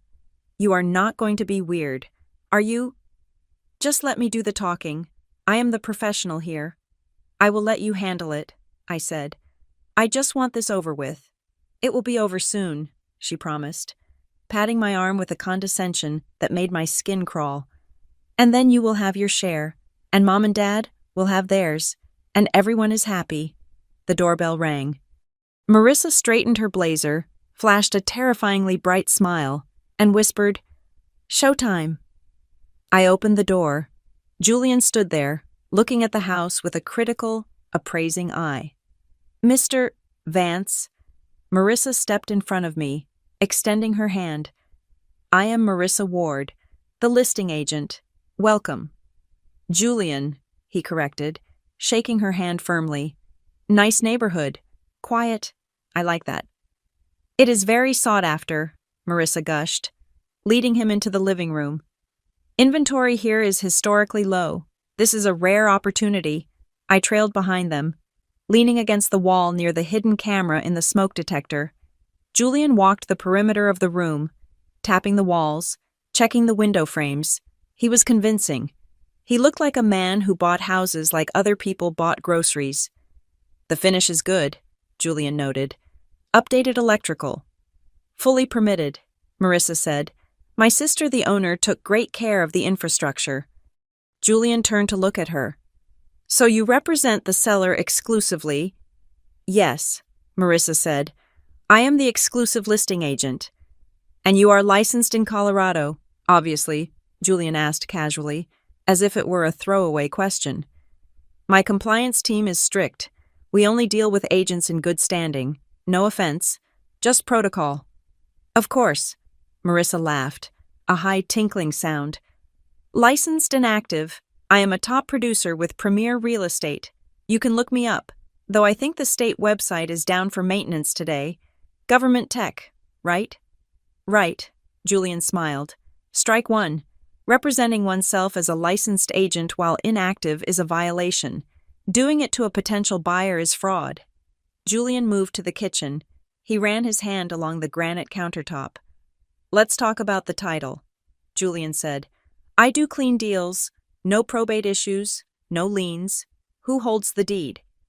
Marissa hesitated for a fraction of a second, then recovered. "It is a family-owned property. Technically, the title is held by Ella Ward and her parents, Mark and Evelyn Ward. It is a shared investment vehicle." "Shared?" Julian raised an eyebrow. "So it is a tenancy in common, or joint tenancy?" "Joint tenancy," Marissa said confidently. "Mom and Dad own 40%, Ella owns 60%. But do not worry. I have power of attorney to negotiate for the parents. They are fully on board." 40%, Julian repeated. "That is a significant interest. Is that recorded?" My title guys are going to pull the abstract first thing in the morning. It is recorded, Marissa said. We filed the adjustment a few weeks ago to formalize the investment. I stepped forward. This was my cue.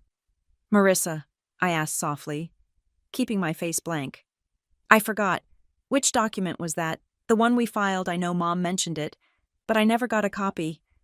Marissa turned to me, her eyes flashing a warning to shut up. It was the quitclaim deed. Ella. Remember, we sent it over to the county. Right, I said. The quitclaim, and that was last week. 3 weeks ago, Marissa corrected, turning back to Julian. It is all in the system, perfectly legal. The parents put up the down payment, so we just adjusted the title to reflect their equity. Standard family trust stuff. Julian nodded slowly. And you have a copy of that deed in the disclosure packet? I do, Marissa said. She reached into her portfolio and pulled out a staple-bound stack of papers.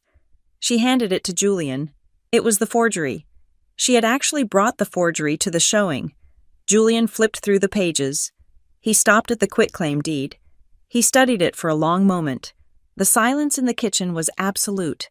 The hidden camera in the charger was pointing directly at them. Interesting, Julian said. I see the notary stamp here. Gary Sunev, Oakhaven County. Yes, Marissa said. He is a family friend, very reliable. And this signature, Julian said, pointing to the scrawl above my name. Ella Ward. He looked up at me, then back at the paper, then at Marissa. It looks a little rushed, Julian observed. Compared to the signature on the original grant deed here.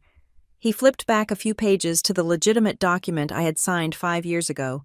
The loop on the E is different. Marissa laughed nervously. Oh, you know how it is. Ella was in a hurry that day. We were trying to catch the FedEx truck to get it to the recorder's office. She just scribbled it. So she signed it in your presence? Julian asked. The trap was set. Yes, Marissa said. Right at this kitchen table. I watched her sign it myself. Then I drove it down to Gary to get it stamped. I felt the blood drain from my face, not from fear, but from the sheer magnitude of the lie. She had just confessed to witnessing a signature that never happened. She had confessed to taking a forged document to a notary. And you are sure, Julian pressed, because if the title insurance company flags a signature discrepancy, it delays closing. I need to know the chain of title is ironclad. It is ironclad, Marissa insisted, her voice rising slightly. Ella signed it. Mom and Dad signed it. It is done. You are buying from the family. There are no loose ends. Julian closed the folder. He placed his hand on top of it. Okay, he said. That is what I needed to hear. He looked at me. Ella, you are okay with this price, $550,000. If Marissa says it is fair, I said, then I guess it is fair. Great, Julian said. I will have my legal team draw up the offer letter this afternoon. Cash, 10-day close, but I need to take this packet with me, for due diligence. Absolutely, Marissa said, relieved that the interrogation was over. Take it. Call me as soon as you are ready. I can get the electronic signatures from Mom and Dad in 5 minutes. I bet you can, Julian said. There was a dryness to his tone that Marissa missed completely. He turned to leave. Marissa followed him to the door, practically skipping. You won't regret this, Julian, she called out as he walked to his Porsche. It is a gem of a house. She closed the door and spun around, pumping her fist in the air. Yes, she hissed. Did you see that $550,000 cash? Ella, we are rich. She ran over and grabbed my shoulders. I told you I could do it. I told you I was a pro. Did you see how I handled him? He ate it up. I looked at her. I looked at the sister who had just sold me down the river for a commission check she would never cash. You were very convincing, I said. I need to call Mom, she said, pulling out her phone. We need to get the payoff statement for the mortgage ready. And hey, since I got $50,000 over asking, I think we should talk about bumping my commission to 4%. Fair. We can talk about it, I said. At the closing? Perfect. She tapped away on her screen. I am going to head out. I have to go, update my file at the office. You sit tight. Do not touch anything. We are under contract. Basically. She grabbed her bag and breezed out the door, leaving the scent of cheap perfume and expensive lies in her wake. I waited until her car disappeared around the corner. Then I walked to the window and watched Owen's van pull up. Owen and Julian walked into the kitchen. Julian placed the disclosure packet on the counter. "Did we get it?" I asked. Owen held up a tablet. He pressed play. On the screen, in high-definition video and crystal-clear audio, Marissa's voice rang out. "I watched her sign it myself. Then I drove it down to Gary." "We got it," Owen said. "She claimed to be licensed when she is not. She claimed a false ownership percentage. She admitted to witnessing a forged signature.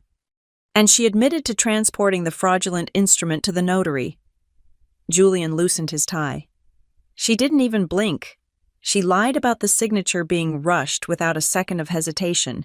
That is a practiced liar." "It is enough for the Real Estate Commission to bury her," Owen said. "It is enough for the district attorney to indict her, and it is certainly enough to invalidate the quitclaim deed." I looked at the video freeze frame of my sister's face, smiling confidently as she destroyed her own life. "What now?" I asked. "Now," Owen said. "We invite the whole family to a meeting. We tell them it is to sign the closing papers for Julian's offer." "But it won't be a closing," I realized. "No," Owen said. "It will be a deposition." I felt a cold shiver run down my spine. It wasn't the thrill of revenge. It was the chilling realization of what I was about to do. I was about to walk my parents and my sister into a room and drop a guillotine on them. "Set it up," I said. "Friday afternoon. Tell them to bring champagne." Owen nodded. "I will have the court reporter ready." I looked around my kitchen. It was still my house, but it felt different now. It was no longer just a home. It was evidence. And I was no longer just a daughter. I was the witness for the prosecution. The conference room at Price Associates was designed to intimidate. It was a glass-walled aquarium suspended 20 floors above the Denver skyline, featuring a table made of a single slab of polished slate and chairs that cost more than my first car. I had chosen this venue deliberately. My parents were used to kitchen table politics, where guilt and volume were the primary weapons. Here, in the sterile air conditioning of high-stakes litigation, their emotional manipulation would have no echo. I sat at the far end of the table, flanked by Owen. On the screen embedded in the wall behind us, the logo of the firm rotated slowly, a silent reminder of the hourly rate that was currently running. The door opened, and the receptionist ushered them in. Marissa led the charge. She was wearing a white dress that looked suspiciously bridal, or perhaps just aggressively celebratory. She carried a bottle of Veuve Clicquot in one hand and her leather portfolio in the other. Behind her, my parents, Mark and Evelyn, walked in with the swagger of people who believed they had just won the lottery. "There she is," my father boomed, his voice too loud for the acoustic dampening of the room. "The smart one finally seeing reason." "This place is fancy," Marissa commented, setting the champagne down on the slate with a heavy clunk. "Is this where we are signing? Where is Julian? I have the DocuSign ready, but wet signatures are fine too." "Sit down," Owen said. He did not stand up. He did not smile. He did not offer them water. The three of them hesitated. The temperature in the room seemed to drop 10 degrees. They pulled out the heavy leather chairs and sat, the scraping sound harsh against the silence. "Where is the buyer?" Marissa asked again, looking at the empty seats. "Julian said he wanted a 10-day close. We need to get the ball rolling." "There is no buyer," Owen stated. His voice was calm, professional, and utterly devoid of warmth. Marissa froze, her hand halfway to her hair. "Excuse me, we have a verbal agreement. He took the disclosure packet. If he is backing out, I will sue him for specific performance. You cannot just—" "Julian Vance is a forensic investigator," Owen interrupted, cutting through her bluster like a scalpel. "And the only thing he was buying was evidence, which you provided in abundance." My mother let out a nervous laugh. "Ella, what is going on? Is this a joke? We came here to celebrate." I looked at her. I looked at the woman who had raised me, who had sat across from me at Sunday dinner and lied to my face while passing the rolls. "We are here to review the paperwork," I said. "Specifically, the paperwork you filed with the county 25 days ago." Owen tapped a key on his laptop. The large screen behind us flickered. The rotating logo disappeared, replaced by a high-resolution scan of the quitclaim deed. It was blown up to 4 feet wide, the details inescapable. "I want to go on the record," Owen said, his eyes scanning the three of them. "Who physically took this document to the notary in Oakhaven?" The silence that followed was suffocating. My father shifted in his chair, his gaze dropping to the table. Marissa turned pale, her eyes darting between the screen and me. "I asked a question," Owen pressed. "This document transfers 40% of my client's property to Mark and Evelyn Ward. It claims to be signed by Ella Ward. Who filed it?" "Well," my mother started, her voice high and wavering. "It was a family administrative matter. We discussed it. Remember, Mark? We talked about securing the asset." "Who filed it?" Owen repeated, louder this time. "Marissa handles the paperwork," Evelyn blurted out. She pulled her hand away from where it had been resting near Marissa's arm. "She is the agent. She told us it was standard procedure to protect our investment. We just did what she said was necessary." Marissa's head snapped toward our mother. The betrayal was instant and absolute. "Mom, you told me to get it done. You said you needed the equity on paper so you could qualify for the loan." "Loan?" Owen asked, raising an eyebrow. He clicked the next slide. The screen changed to show the HELOC application. $150,000 pending. "We are not here to discuss our personal finances," my father grunted, his face turning a dark shade of red. "This is private. We have rights. We put money into that house. We are entitled to it." "Let us talk about that money," I said. I slid a file folder across the long table. It stopped directly in front of my father. "Open it," I commanded. Mark stared at the folder as if it were a bomb. Slowly, he flipped it open. "That is the amortization schedule for the $12,000 you gave me," I said. "And behind it are the bank statements for 60 months of payments, every single check, every single transfer, including the final payoff I sent 4 months ago." "We never," my father started, his voice rough. "Do not say you never received it." I cut him off. "I have the deposit receipts from your bank. I have the email where you asked for an interest rate adjustment. You treated me like a customer. Dad, you charged me interest. That makes it a loan, not an investment, and a loan that is paid off gives you 0% equity." "It does not matter," Marissa shrieked, slamming her hand on the table. The veneer of the professional was gone, replaced by pure panic. "Ella, stop being such a lawyer about this. Mom and Dad need the money. Who cares about the technicalities? You have a house worth $500,000 and you live alone. You are hoarding wealth while they are struggling." "So you forged my signature?" I asked softly. "I helped," Marissa yelled, tears springing to her eyes. "I was trying to help. Do you know how hard it is for them? They are seniors. They deserve a retirement. I signed it because I knew you would be too selfish to do it yourself. I did what had to be done to save the family." "You committed a felony," Owen corrected. "You committed forgery. You committed filing a false instrument. And by the way, you did it while unlicensed." He clicked the screen again. The video from the hidden camera in my kitchen began to play. Marissa's voice filled the room, clear and damning. "I watched her sign it myself. Then I drove it down to Gary." Marissa gasped. She covered her mouth with her hand, shrinking back into her chair. "That is me," Marissa whispered. "You recorded me in my home," I said, "where you were trying to sell property you do not own to a man you thought was a fool." "This is entrapment," my father shouted, standing up. "You cannot do this to your sister. We are your parents." "Sit down, Mr. Ward," Owen said. His voice wasn't loud, but it had the weight of an anvil. "Unless you want to discuss the perjury charges you will face if you claim under oath that you witnessed that signature." My father sank back down, He looked defeated. The bluster was gone. He looked old. Why? I asked him. I looked directly into his eyes.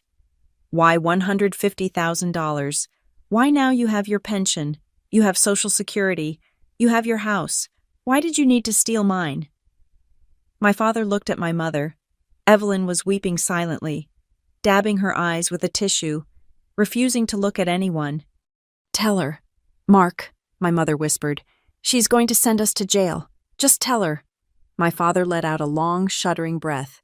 He placed his hands on the table and clasped them together, the knuckles white. I am being sued, he said. The words were so quiet I almost missed them. Sued for what? I asked. Do you remember Uncle Jerry? He asked. From the lodge. The guy who sells solar panels.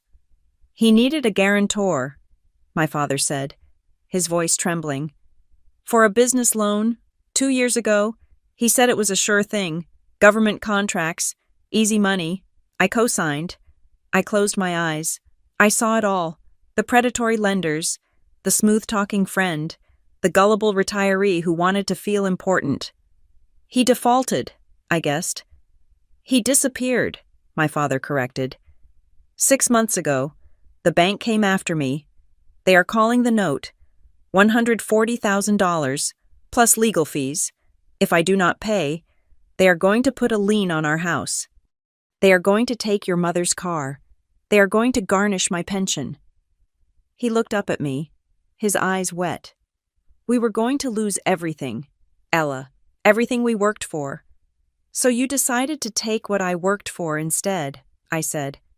We were going to pay you back, Marissa interjected, trying to pivot back to the hero narrative. That was the plan. We take the HELOC on your house, pay off Dad's debt, and then when the market goes up next spring, we sell your place, pay off the HELOC, and give you the rest. It was a bridge loan, just like they gave you. Without asking me, I said, without my consent, you were going to saddle me with $150,000 of debt, ruin my credit, and force me to move, all to cover up Dad's bad business decision. We were trying to protect you from the stress, my mother sobbed. We didn't want you to worry about us. No, I said, standing up. You didn't want the embarrassment. You didn't want to admit that you made a mistake, so you decided that my property was actually your safety net. I walked over to the window. The city looked small from up here. The cars were just little metal specks. You know what the worst part is? I asked, turning back to face them. If you had asked me if you had just come to me and said, Ella, we are in trouble. We are going to lose the house. I would have helped. I have savings. I could have taken out a legitimate loan.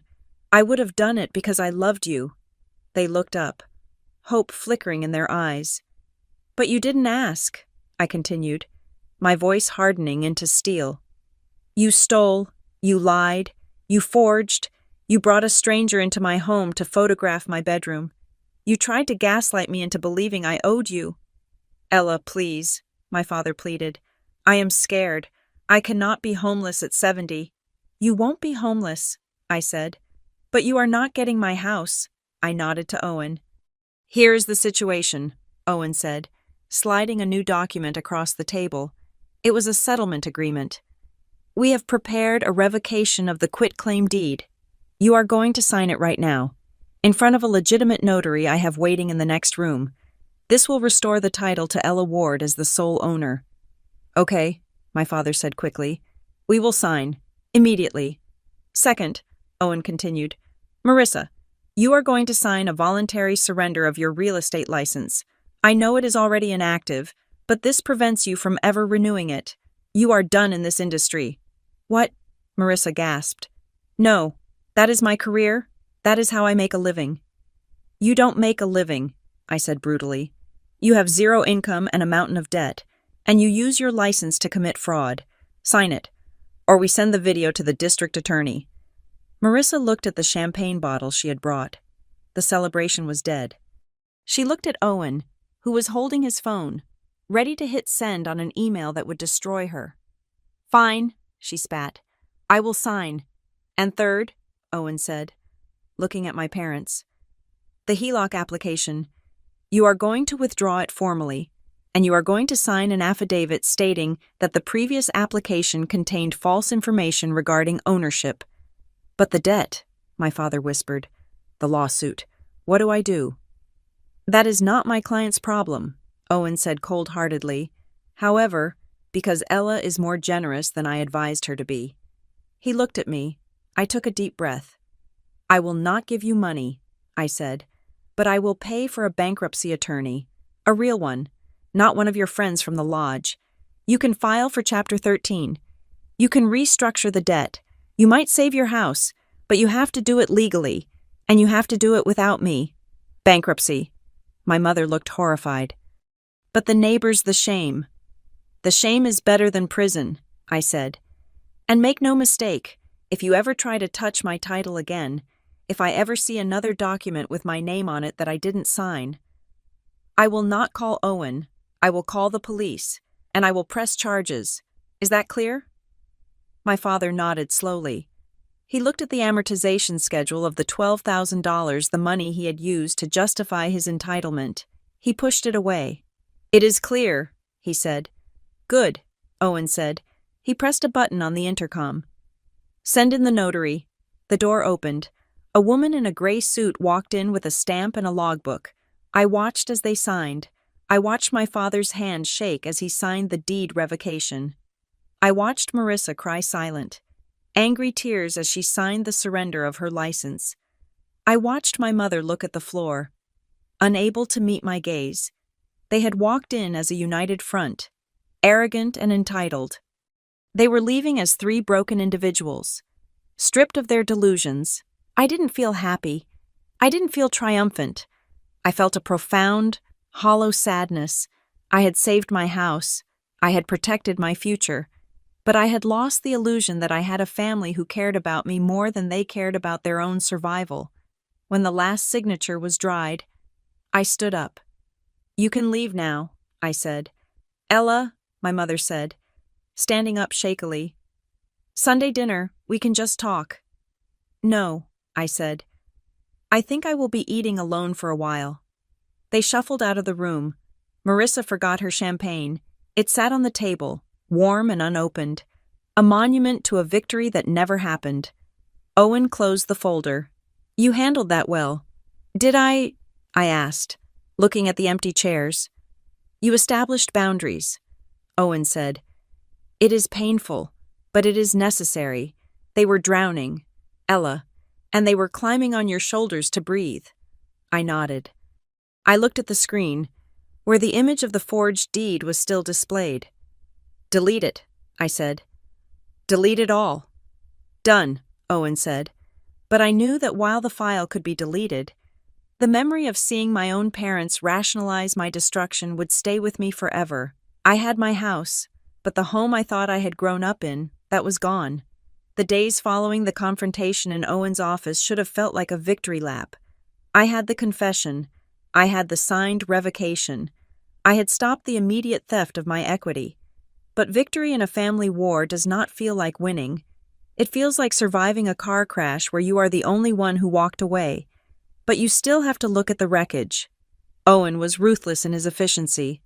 On Monday morning, he filed the emergency title freeze with the county recorder. It was a legal straitjacket for my property, ensuring that no document, not a deed, not a lien, not even a permit could be recorded against my parcel number without my direct, notarized consent and a court order. Simultaneously, he sent a formal notice of fraud to Centennial Trust, the lender my parents had tried to use for the HELOC. The letter was brutal. It attached the affidavit my parents had signed under duress, admitting the application contained false information. The loan was dead before it ever left underwriting. My role was different. Owen handled the defense. I had to handle the offense. I sat at my desk, staring at the website for the Colorado Division of Real Estate. The complaint form was long and tedious, asking for specific statutes violated. I didn't need to look them up. I knew them by heart now. Complaint against Marissa Ward, inactive licensee, nature of violation, unlicensed practice, misrepresentation, facilitation of fraudulent instrument.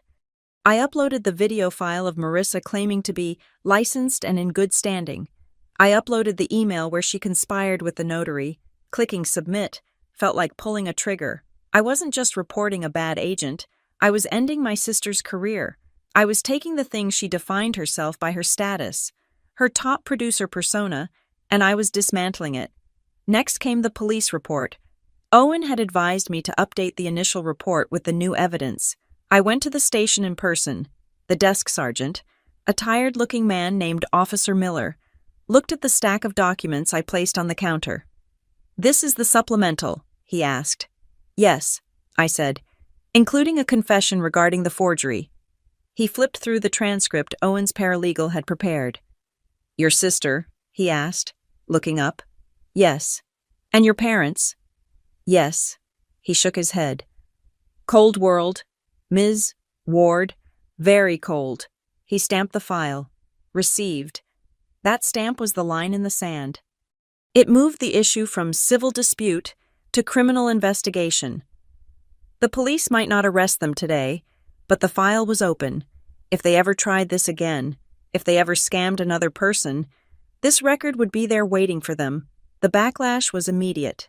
My phone began to ring at 6:00 p.m. It was my mother. I let it go to voicemail. At 6:15 p.m., my father called. Voicemail. At 6:30 p.m., the text started. "Mom. Ella, please pick up. The bank called Dad about the bankruptcy lawyer you mentioned. Are you really making us do this? Dad, we fixed the deed. Why are you still punishing us? We are family. Marissa, you reported me to the commission. Are you insane? I can't even work as an assistant now. You are ruining my life over a piece of paper I sat on my couch." The phone buzzing against the cushion like an angry hornet. The guilt was a physical weight in my chest. It whispered that I was being too harsh. It whispered that they were old, that they were desperate, that Marissa was just stupid, not evil. But then I looked at the wall where I had rehung my framed deed, the real one, and I remembered the feeling of seeing my signature forged. I remembered the cold calculation of the HELOC application. I picked up the phone and typed a single message to the group chat. "Ella, I am not punishing you. I am protecting myself. You committed crimes? You tried to steal $150,000 from me. If this was a stranger, they would be in jail. Being family does not give you immunity. Family should mean you protect each other, not prey on each other. Family means you follow the law." I hit send. The response was immediate. Marissa called. I stared at the screen for a moment, then answered. I needed to hear it. I needed to know if there was any remorse, any understanding of the gravity of what she had done. "What is wrong with you?" Marissa screamed the moment the line connected. She sounded hysterical. "I just got an email from the commission notifying me of an investigation. They are going to pull my license permanently. I will be blacklisted." "You should have thought of that before you forged a deed," I said calmly. "I didn't steal anything," she shrieked. "The house is still there. You didn't lose a dime. Why do you have to be so vindictive? You are so selfish. Ella, you sit in that big house all alone, with no kids, no husband, just your money, and you can't even help your own parents." "I am helping them," I said. "I am paying for their bankruptcy lawyer, which is more than they deserve." "You are humiliating them," Marissa yelled.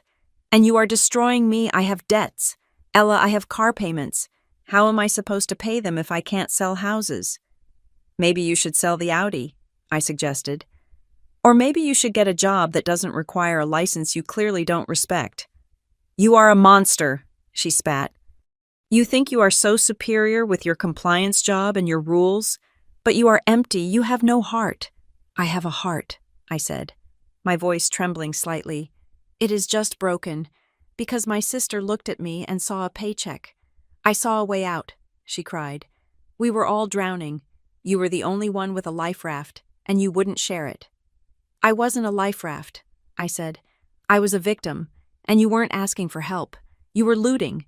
"You are selfish," she repeated, the word a mantra of her delusion.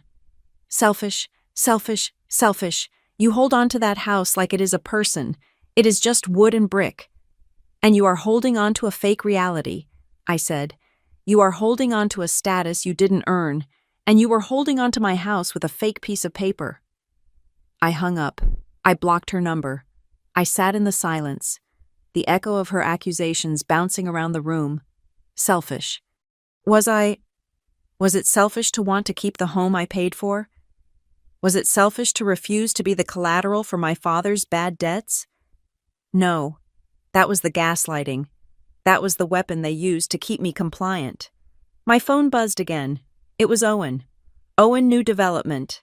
I need you to check your email." I opened my laptop. Owen had forwarded a report from his private investigator. "Julian. Subject additional findings. MLS backchannels." Ella. While we were digging into Marissa's activity, Julian found something disturbing. It turns out she wasn't just relying on the public MLS. There is a private Facebook group for off-market pocket listings in the Denver metro area.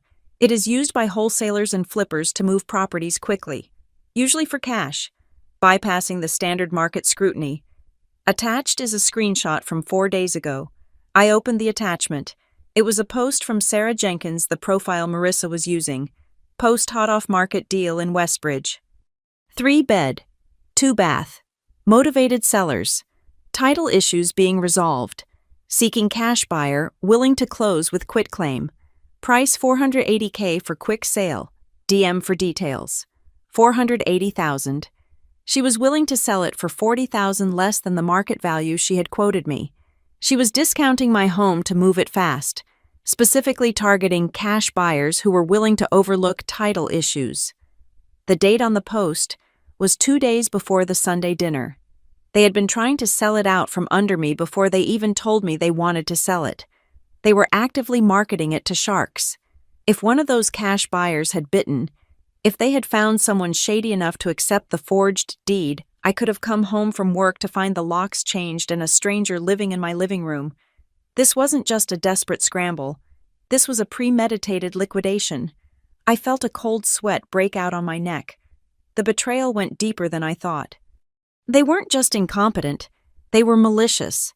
They were willing to throw me to the wolves, the "we buy ugly houses" crowd, just to get their hands on the cash a few days earlier. And there was more. Owen's email continued. Also regarding the notary. Gary Sunev. I pulled his record. He has been flagged twice before by the Secretary of State for procedural irregularities. In 2018, he notarized a vehicle transfer for a dead man. He got a warning. He is not just a sloppy notary. Ella, he is a fixer. He is the guy you go to when you need a lie stamped. My father knew him. They served together. My father knew exactly who he was calling. He didn't call Gary because he was a friend. He called him because he was corrupt. I closed the laptop. I walked into the kitchen and poured a glass of water. My hand shaking so hard, I spilled half of it on the counter. I realized then that the fear I was feeling wasn't about the house anymore. The house was safe. The legal walls were up. The fear was about the void that had opened up beneath me. I had spent my entire life believing that, despite our differences, my family loved me. I believed that if I was in trouble, they would be there. I believed that the Sunday dinners, the birthday cards, the awkward holidays, they meant something. But they didn't. To them, I was just another resource. I was an asset to be managed, leveraged, and liquidated the moment their comfort was threatened. They didn't hesitate to sacrifice my security. They had tried to sell my home on a black market Facebook group. I looked at the empty chair where Marissa had sat, laughing about the commission. I looked at the spot where my father had sat, demanding family rights. They were strangers. Worse than strangers, they were enemies who knew the keypad code to my garage. I went to the back door and punched in the programming code for the digital lock. I deleted the user code labeled parents. I deleted the user code labeled Marissa. The electronic beep of the lock confirming the deletion sounded like a gavel banging down. I was safe, but I had never felt more alone. The legal battle was winning, but the emotional war was a massacre, and I was the only casualty. The silence that filled my house after the confrontation was not peaceful. It was heavy, like the air before a thunderstorm. I had revoked the deed, reported my sister, and watched my parents sign away their pride in a high-rise conference room. I thought I had reached the bottom of the well. I thought I had seen the entire architecture of their betrayal. I was wrong. The floor was about to drop out from under me again. It was Wednesday morning, 3 days after the meeting, when Owen Price called. He did not use his usual crisp, professional greeting. "Ella," he said, his voice tight, "we just got the full file from Centennial Trust, the lender your parents applied to." "I thought that was over," I said, putting down my coffee cup. "They withdrew the application. We sent the fraud notice." "It is over," Owen said, "but you need to see how they got as far as they did. I sent you a secure PDF. Open it. Page 12. I opened my laptop, my fingers feeling cold against the trackpad. I downloaded the file and scrolled down. Page 12 was a document titled Specific Power of Attorney. It was dated 25 days ago, the same day as the forged quitclaim deed. I, Ella Ward, hereby appoint Evelyn Ward as my attorney in fact, with full power and authority to encumber, mortgage, or sell the property located at my address. At the bottom was my signature, again, that same looped, shaky forgery that Marissa had tried to pass off as mine, and next to it, the notary stamp of Gary Sunev. "They forged a power of attorney," I whispered. "That is how they were going to do the closing without me." "Exactly," Owen said. "Marissa knew she couldn't drag you to a closing table. So she created a legal loophole where Mom could sign for you, but that is not the twist. Ella, look at the disbursement instructions on the loan application. Page 15. I scrolled down. Usually, when you take out a home equity line of credit, the funds are available via a checkbook or transferred into the borrower's personal checking account. I expected to see my parents' joint account number listed, the one I had paid my loan into for 5 years. I did not see their names. Wire instructions for initial draw, $150,000. Beneficiary name, Sunridge Renovations, LLC, Bank Regional West Bank. Sunridge Renovations. I read the name aloud. Who is that? A contractor. That is what I wondered, Owen said. So I ran a corporate search with the Colorado Secretary of State. And Sunridge Renovations, LLC was formed 14 months ago, Owen said. The registered agent is Marissa Ward. The room spun. Marissa, I asked. Marissa owns the company receiving the money. She is the sole member, Owen confirmed. I dug a little deeper. I had Julian pull the permits associated with that LLC. Marissa bought a distressed property on the east side of town last year. A fixer-upper. She took out a hard money loan, high interest, short-term to buy it and renovate it. She was trying to flip it. Let me guess, I said, the nausea rising in my throat. The flip failed. Catastrophically, Owen said.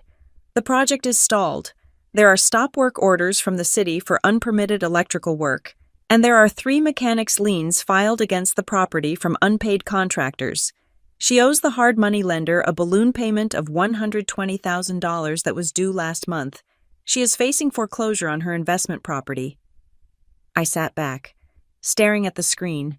The pieces of the puzzle shifted, forming a picture that was far uglier than simple parental desperation. My father had told me he needed money because he was being sued for his co-signed loan. That was likely true. My parents were indeed in financial trouble. But Marissa had hijacked their crisis. She played them, I realized. Owen, she played them. How do you mean?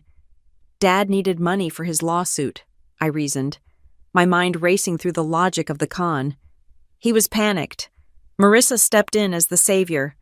She probably told them, "We will take out a loan on Ella's house to pay off your debt." But the wire instructions, the money wasn't going to Dad. It was going to Sunridge.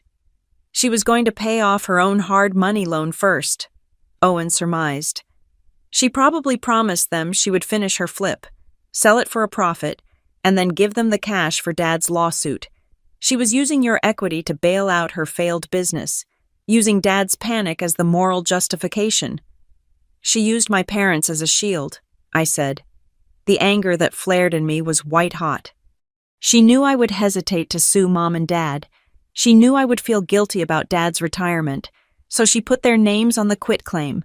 She put Mom's name on the power of attorney, but the money was going straight to her LLC. It explains why she was so desperate to sell your house when the HELOC got delayed, Owen said. She has contractors breathing down her neck. She needs cash, and she needs it yesterday. Your house was just a piggy bank she was trying to smash open.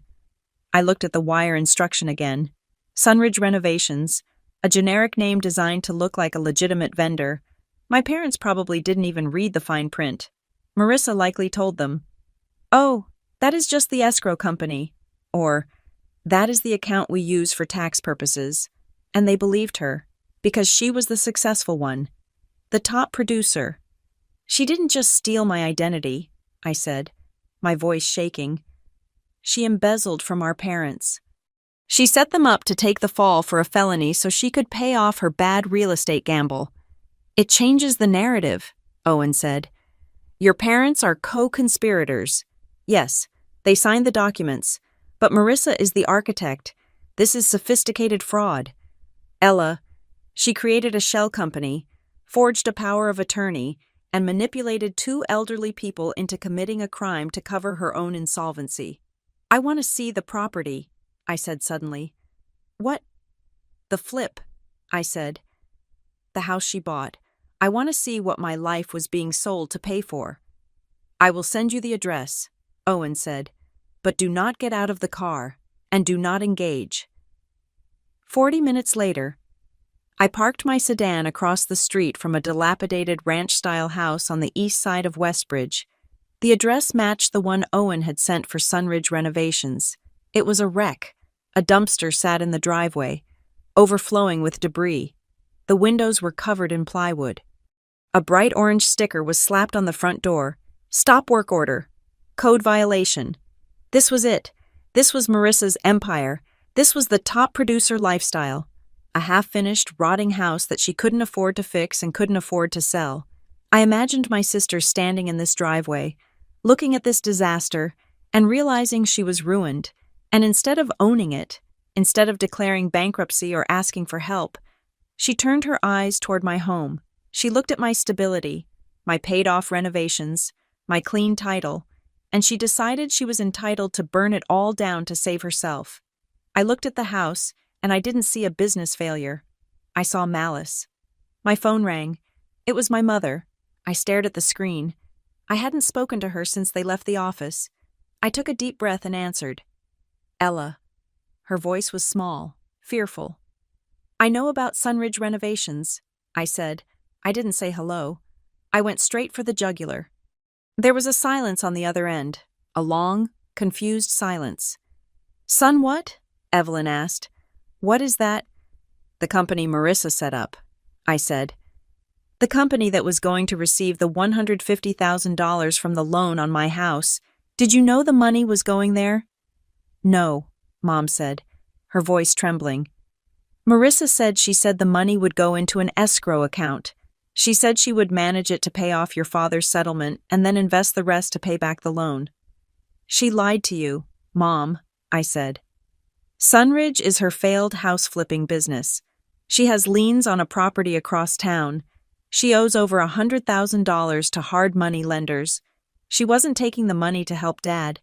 She was taking it to pay her own debts."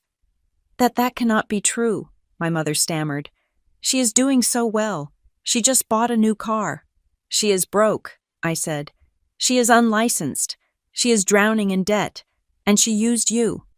She made you sign those papers. She made you risk jail time so she could bail herself out." I heard a gasp, then a sob. "She told us it was for the family," Mom cried. "She swore on your grandmother's Bible. Ella, she said she was saving us."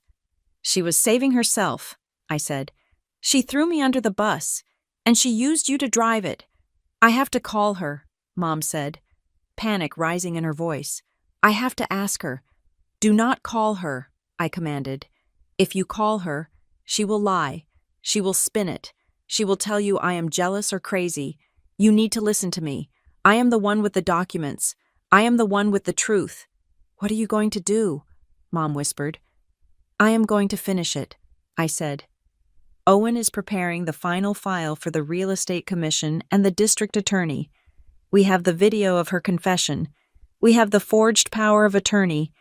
We have the wire instructions to her shell company. Ella, please, Mom begged. She is your sister. She will go to prison. She belongs in prison, I said. The words tasted like ash, but they were true. She is a predator, Mom. She preyed on me. She preyed on you. If I let her go, she will do it to someone else. She will find another senior citizen, another family member, and she will ruin them. We will pay you back, Mom promised, desperate now. We will sell our house. We will give you everything. Just do not send her to jail. It is not about the money anymore, I said. I looked at the rotting house across the street. You cannot buy your way out of this. You broke the trust. She broke the law. There is a price for that. I hung up. I drove back to my house, my safe, clean, legally owned house. I walked into the kitchen where Owen was still working. You were right, I told him. My parents didn't know about Sunridge. They were useful idiots. Does that change your mind? Owen asked. About the prosecution. No, I said. It confirms it. Marissa is dangerous. She is willing to destroy her own parents to cover her tracks. Owen nodded. I have the hearing schedule. The State Real Estate Commission has granted an emergency session because of the severity of the evidence. They want to hear from you on Friday, and the district attorney's office has reached out.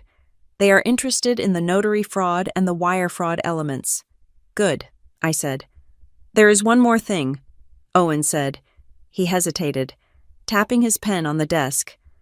Marissa's lawyer contacted me an hour ago, a public defender type. Looks like she finally realized she needs representation. And they want to offer a deal, Owen said. Marissa will sign a confession admitting to administrative errors. She will agree to a permanent surrender of her license. In exchange, they want a non-disclosure agreement. They want you to drop the criminal complaint and agree not to sue for civil damages. They are offering you $10,000 as a nuisance settlement, I laughed. It was a dry, humorless sound. $10,000? I asked. She tried to steal $150,000. She tried to sell my home for $500,000, and she thinks $10,000 makes it go away. It is a standard opening offer, Owen said. It keeps her out of jail. It saves the family name from a public scandal. I thought about the Sunday dinners. I thought about the way Marissa would brag about her sales, making me feel small. I thought about the forged signature, the fake notary, the shell company. I thought about my father's shaking hands as he realized he had been used. No, I said. No counteroffer. Owen asked. No deal, I said. I do not want her money. I do not want her silence. I want it on the record. I want every real estate agent, every lender, and every title company in Colorado to know what she did. I want to make sure she never touches a contract again. If we go to the hearing, Owen warned, it will be public. Your parents will likely be called to testify. It will be ugly. It is already ugly, I said. Now it just needs to be truthful. I walked over to the fridge and pulled out a bottle of water. I felt a strange sense of calm. The confusion was gone. The guilt was gone. Tell the DA we are cooperating fully, I said.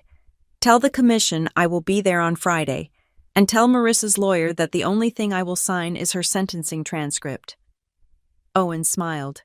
A grim, respectful smile. I will draft the response. I looked out the window at my backyard. The sun was setting, casting long shadows across the grass. I had defended my territory. Now, I had to clean up the mess, and that meant taking out the trash. Even if it shared my last name, I was done being the victim. I was done being the daughter. On Friday, I would be the executioner. The hearing room at the Colorado Division of Real Estate was sterile, smelling faintly of floor wax and stale coffee. It lacked the dramatic mahogany of a criminal courtroom, but the tension in the air was far heavier. This was not a place for theatrical arguments. It was a place where careers went to die. I sat next to Owen Price at the plaintiff's table.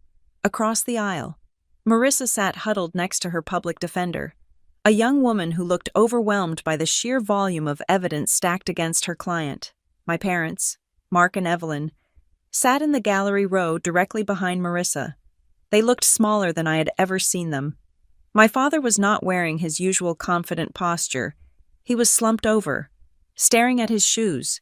My mother was clutching a handkerchief, her eyes red and swollen. The chairperson of the commission, a stern woman named Mrs. Davis with glasses perched on the end of her nose, tapped her gavel. It was a sharp, final sound. "We are here to review the emergency complaint filed against Marissa Ward," Mrs. Davis announced. "Case number 492 regarding allegations of unlicensed practice, misrepresentation, fraud, and forgery. Mr. Price, you may proceed." Owen stood up. He did not need to shout. The facts were loud enough. "Commissioners," Owen began, his voice steady, "we are not here to debate a family misunderstanding. We are here to address a calculated scheme to defraud a homeowner of over $200,000 in equity and to saddle her with $150,000 in unauthorized debt." The respondent, Marissa Ward, acted as an agent while her license was inactive. She forged deeds, she forged powers of attorney, and she created a shell company to embezzle the proceeds. Owen walked to the projector. Exhibit A, the quitclaim deed, transferring 40% interest to Mark and Evelyn Ward. Exhibit B, the specific power of attorney granting Evelyn Ward the right to encumber the property. Both documents bear the signature of my client, Ella Ward. He paused, letting the images burn into the screens of the 5 commissioners. "My client did not sign these," Owen stated. "And we can prove it." He played the audio from the sting operation. The sound of Julian's voice asking about the signature filled the room, followed by Marissa's clear, confident reply. I watched her sign it myself. Then I drove it down to Gary. Marissa flinched as her own voice echoed off the walls. She pulled her blazer tighter around herself, as if trying to disappear. "She lied to a potential buyer," Owen continued. "She claimed to witness a signature that never happened. She claimed to be a licensed agent in good standing, and she claimed to represent the owners when, in fact, she was robbing them." The door to the hearing room opened, and a man in a gray suit walked in. It was the representative from Centennial Trust, the lender. He took the stand. "Can you confirm the status of the loan application?" Owen asked him.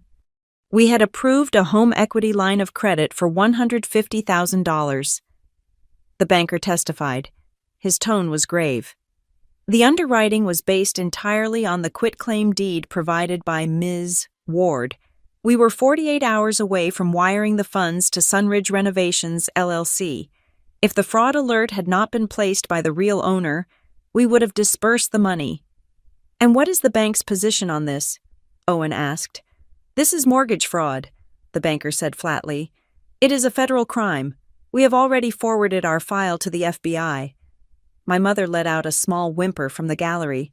My father put a hand on her arm to silence her, but his hand was shaking. Marissa's lawyer stood up. She looked nervous. "Commissioners, my client admits to errors in judgment. She was under extreme financial pressure. She believed she was acting in the best interest of her family. She thought her sister would eventually agree. This is a domestic dispute that spiraled out of control, not a malicious enterprise." Mrs. Davis looked over her glasses at Marissa. "Ms. Ward, do you have anything to say?" Marissa stood up. She tried to summon the tears that had worked so well for her entire life. She looked at me, her eyes wide and pleading.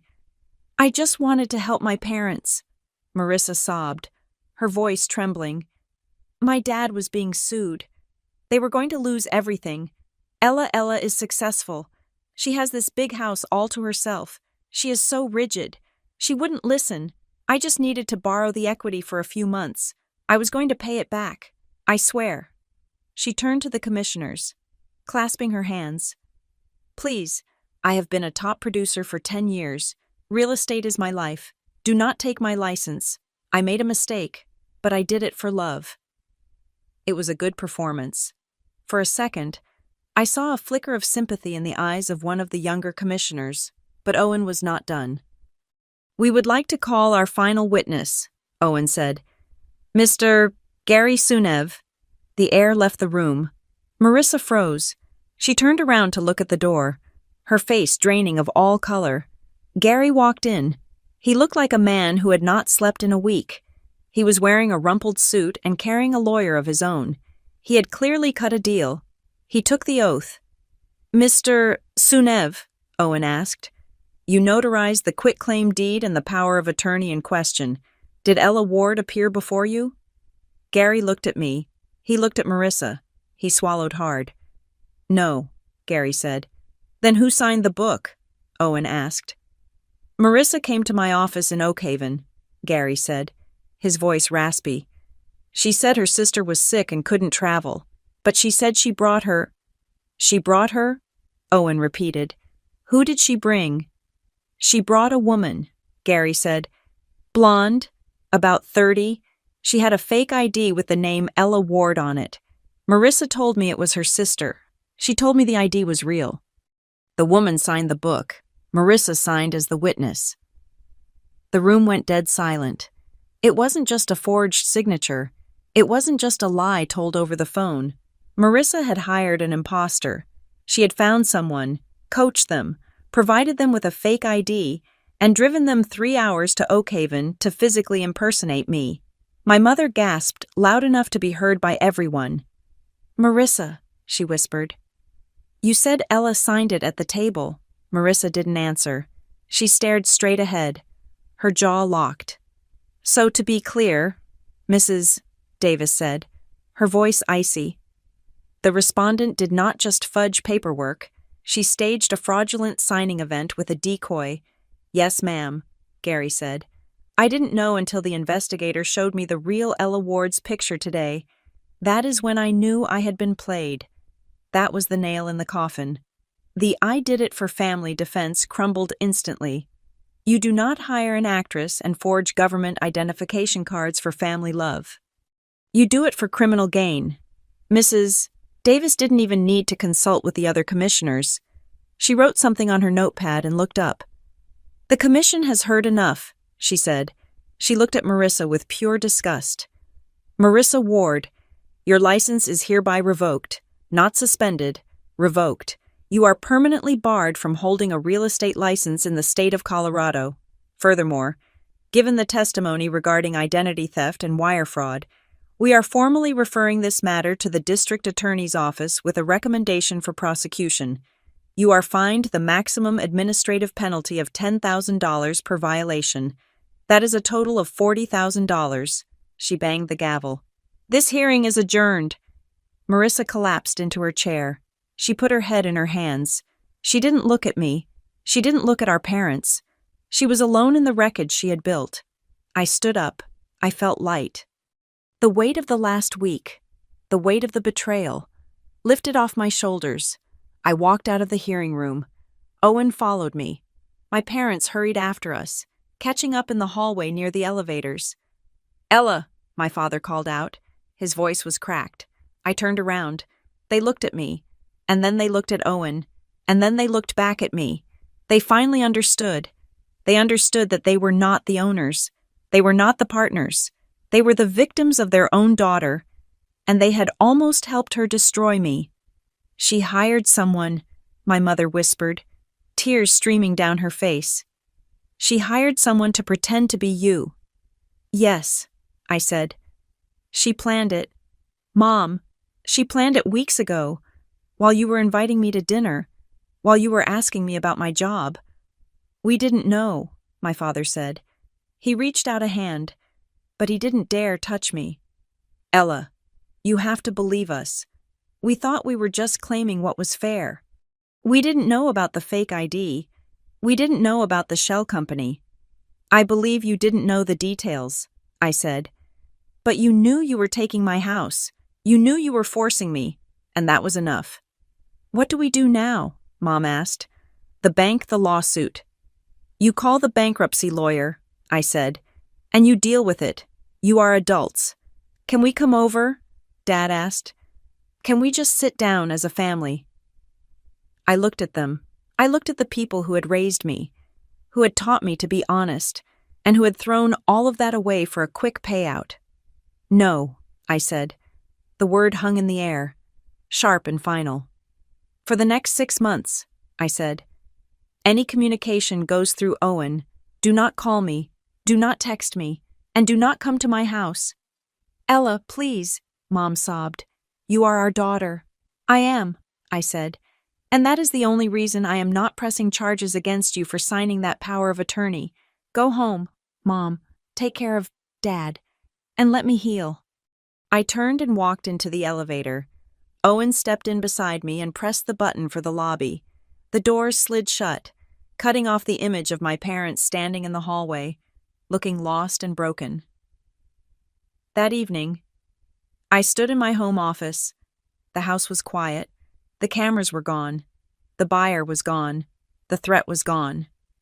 On my desk lay a fresh document Owen had given me. It was a certified copy of the title, stamped today. Owner Ella Ward. Encumbrances none. It was clean. The quitclaim was voided. The power of attorney was shredded.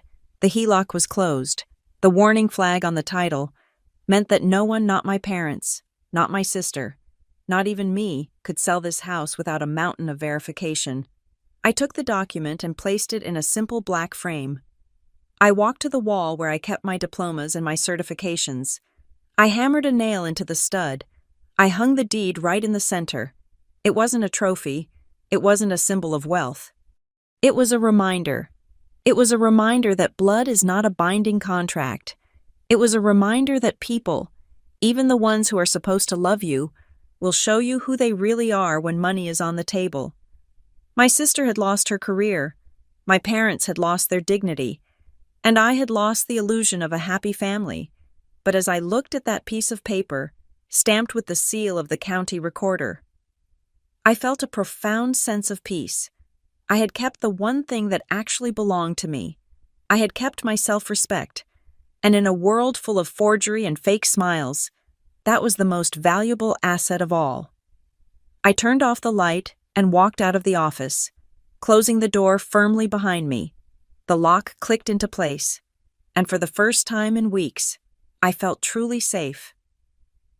Thank you so much for listening to this story on Maya Revenge Stories. I really hope you enjoyed following Ella's journey as she fought back against betrayal to protect what was hers. I would love to hear from you. Please comment down below and tell me where you are listening from. Are you tuning in from the US, the UK, the Philippines, or somewhere else? Let's get a conversation going in the comments section. If you enjoyed this story, please hit that like button, subscribe to the channel, and smash the hype button to help this video reach more people who love a good justice drama. Your support means the world to us. See you in the next story.